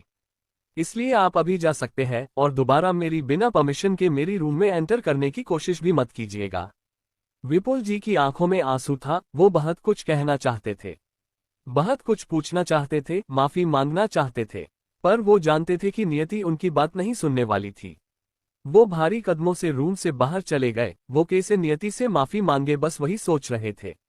नियति ने डोर लॉक कर दिया। विपुल जी उसकी रूम के बाहर खड़े उसकी रूम को देखते रह गए। वहीं नियति की होंठों पर तिरछी मुस्कान आ गई। वो चेंज करने के लिए वार्डरोब में चली गई। थोड़ी देर में चेंज करके वो सो गई। वहीं विपुल जी भरी मन के साथ अपने रूम में पहुंचे। शिखा जी अभी तक नहीं सोई थी। उन्हें आज नींद ही नहीं आ रही थी। वो नियति की कही हुई बातों के बारे में सोच रही थी। विपुल जी को देखकर वो उठकर बैठ गई। शिखा जी को लगा हर दिन की तरह शायद विपुल जी स्टडी रूम में थोड़ा देर तक काम कर रहे होंगे। विपुल जी जाकर बेड पर बैठ गए और बेडरेस्ट से अपना सिर टिका दिया। उनकी आंखों से अभी भी आंसू बह रहे थे। उन्हें इस तरह रोते देखकर शिखा जी परेशान हो गई। क्या हुआ विपुल जी, आप रो क्यों रहे हो? क्या आप अभी भी नियति की कही बातों के बारे में सोचकर दुखी है? विपुल जी ने शिखा जी को देखा और बोले, शिखा, क्या तुम्हें ऐसा नहीं लगता कि तुमने मुझसे शादी करके बहुत बड़ी गलती कर दिया है? मैं पहले से शादीशुदा था, मेरे तीन बच्चे थे। तुम ये भी जानती थी कि मैं तुम्हें वो प्यार नहीं दे सकता, फिर भी तुमने मुझसे शादी किया, जबकि तुम एक अच्छी अमीर खानदान की लड़की थी। तुम्हें कोई भी अमीर और मुझसे अच्छा लड़का मिल सकता था। मेरी वजह से तुम्हारी फैमिली ने भी तुमसे रिश्ता तोड़ दिया। शिखा जी ने उनकी हाथ पर हाथ रखा और बोली, बिल्कुल भी नहीं, आप मेरे लिए बहुत जरूरी हो। और मैंने पहले भी कहा, आपके तीनों बच्चे मेरे भी बच्चे हैं। जब मैंने रूही को पहली बार गोद में लिया था, तब से मैंने उसे अपनी खुद की बेटी मान लिया था। और आप ये भी जानते हैं कि मैं कॉलेज में आपको पसंद करती थी, पर आपकी शादी के बाद मैं पीछे हट गई। पर बाद में जब आपने शादी की बात की तो मैं मना कर सकती थी। पर सच तो ये है, मैंने तीनों बच्चों के लिए शादी किया। मैं उन्हें माँ की कमी नहीं होने देना चाहती थी। इसमें आपकी कोई गलती नहीं है। और आपको बाद में मुझसे इतना प्यार तो हुआ तो आप खुद को जिम्मेदार कैसे मान सकते हो? मुझे आपका प्यार मिला, यही मेरे लिए काफी है। नहीं शिखा, इसमें सब मेरी गलती है। मैंने अपने बच्चों की देखभाल के लिए तुम्हारी जिंदगी को बर्बाद कर दिया। मेरे ही वजह से और तीनों बच्चों की वजह से हमारी बच्ची नियति आज इतनी बदल गई है। वो हम सबसे इतनी नफरत करती है कि शायद हम मर जाए तो भी उससे फर्क नहीं पड़ेगा। भले ही मैं तुमसे बहुत ज्यादा प्यार करता हूं, पर मैं हमारी बच्ची को प्यार नहीं दे पाया। शिखा, मैं एक बहुत बुरा बाप हूं। तुम्हें नहीं पता शिखा कि हम सबने मिलकर अपनी मासूम सी बच्ची को किस कदर तोड़ दिया है और उसे क्या से क्या बनने पर मजबूर कर दिया है। आप क्या कहना चाहते हो? क्या फिर से आप और नियति बात कर रहे थे? क्या नियति ने फिर से आपसे कुछ कहा? शिखा जी असमंजस में बोली। नहीं शिखा जी, वो तो हमसे नफरत करती है। फिर विपुल जी ने नियति की डायरी में पढ़ी हर बात शिखा जी को बता दिया। उनकी बात सुनकर शिखा जी भी रोने लगी। उन्हें भी बहुत पछतावा हो रहा था। विपुल जी, क्या आप सच कह रहे हो? हमने सच में बहुत बड़ी गलती कर दिया है विपुल जी। विपुल जी फीकी स्माइल करते हुए बोले, मैंने बहुत गलत कर दिया है शिखा। मैंने हमारी बच्ची के साथ बहुत गलत कर दिया। तुम भी रूही की वजह से नियति के साथ बहुत गलत कर बैठी शिखा। हम दोनों और तीनों बच्चे सब नियति के दोषी है। हम सबके होते हुए भी हमारी बच्ची ने कितना सफर किया। हम माँ बाप कहलाने के लायक नहीं है। हमने अपनी बच्ची को खो दिया शिखा। अब वो हम कभी मोम डैड नहीं बुलाएगी। क्या तुम इमेजिन कर सकती हो कि हमने उसे किस कदर तोड़ दिया है, कि उसके अंदर इतनी ज्यादा नफरत भर गई है। वो सबसे छोटी थी। हमें अमृत अर्जित रूही पर नहीं नियति पर ध्यान देना चाहिए था, उसे प्यार देना चाहिए था। पर आपने स्वार्थ और इनसिक्योरिटी में हम सबने उल्टा ही किया। हमारे होते हुए भी हमारी बच्ची को सब अनाथ कहते थे। क्या तुम सोच सकती हो कि उसकी दिमाग में क्या असर हुआ होगा इस बात से? शिखा जी भी रो रही थी। विपुल जी, हमें अब क्या करना चाहिए? क्या कोई चांस नहीं है कि हम अपनी बच्ची से माफी मांग सके और उसे मना सके? विपुल जी ना में सिर हिलाकर बोले, ऐसा कुछ अब पॉसिबल नहीं गई शिखा। वो हमसे बहुत दूर हो गई है और बहुत नफरत करती है। दोनों की आंखों में आंसू थे। फिर भी हम कोशिश तो करनी चाहिए। दोनों ने एक दूसरे को देखा और सोने की कोशिश करने लगे, पर उन्हें नींद कहाँ आने वाला था। वो बस करवट बदल रहे थे और उनकी आंखों की आंसू तकिए को भिगो रहे थे। वहीं नियति की रूम में नियति अब तक सो चुकी थी। तभी एक हवा की झोंका आया। और बालकनी का डोर धीरे से खुला। एक इंसान पूरे ब्लैक कपड़े में खुद को कवर करके अंदर आया और नियति की बेड के पास चला गया। उस इंसान ने सांप गहरी नजरों से नियति को देखा और उससे बेड पर बैठ गया। उसकी डार्क ब्राउन आंखें नियति को ऊपर से नीचे तक घूर रही थी। उसने अपने हाथ से ग्लोब को निकाला और अपनी उंगलियों को नियति की माथे से लेकर गाल तक फिराने लगा। वो नियति की गर्दन तक धीरे धीरे सहला रहा था। फिर उसने अपनी उंगली से नियति की होंठ को छूने लगा और सहलाने लगा। अभी के लिए इतना ही, मिलते हैं अगले चैप्टर में। तब तक के लिए stay happy and stay healthy. Please like, share, comment, review जरूर दीजिए। Thanks for watching my friends. Next episode come soon.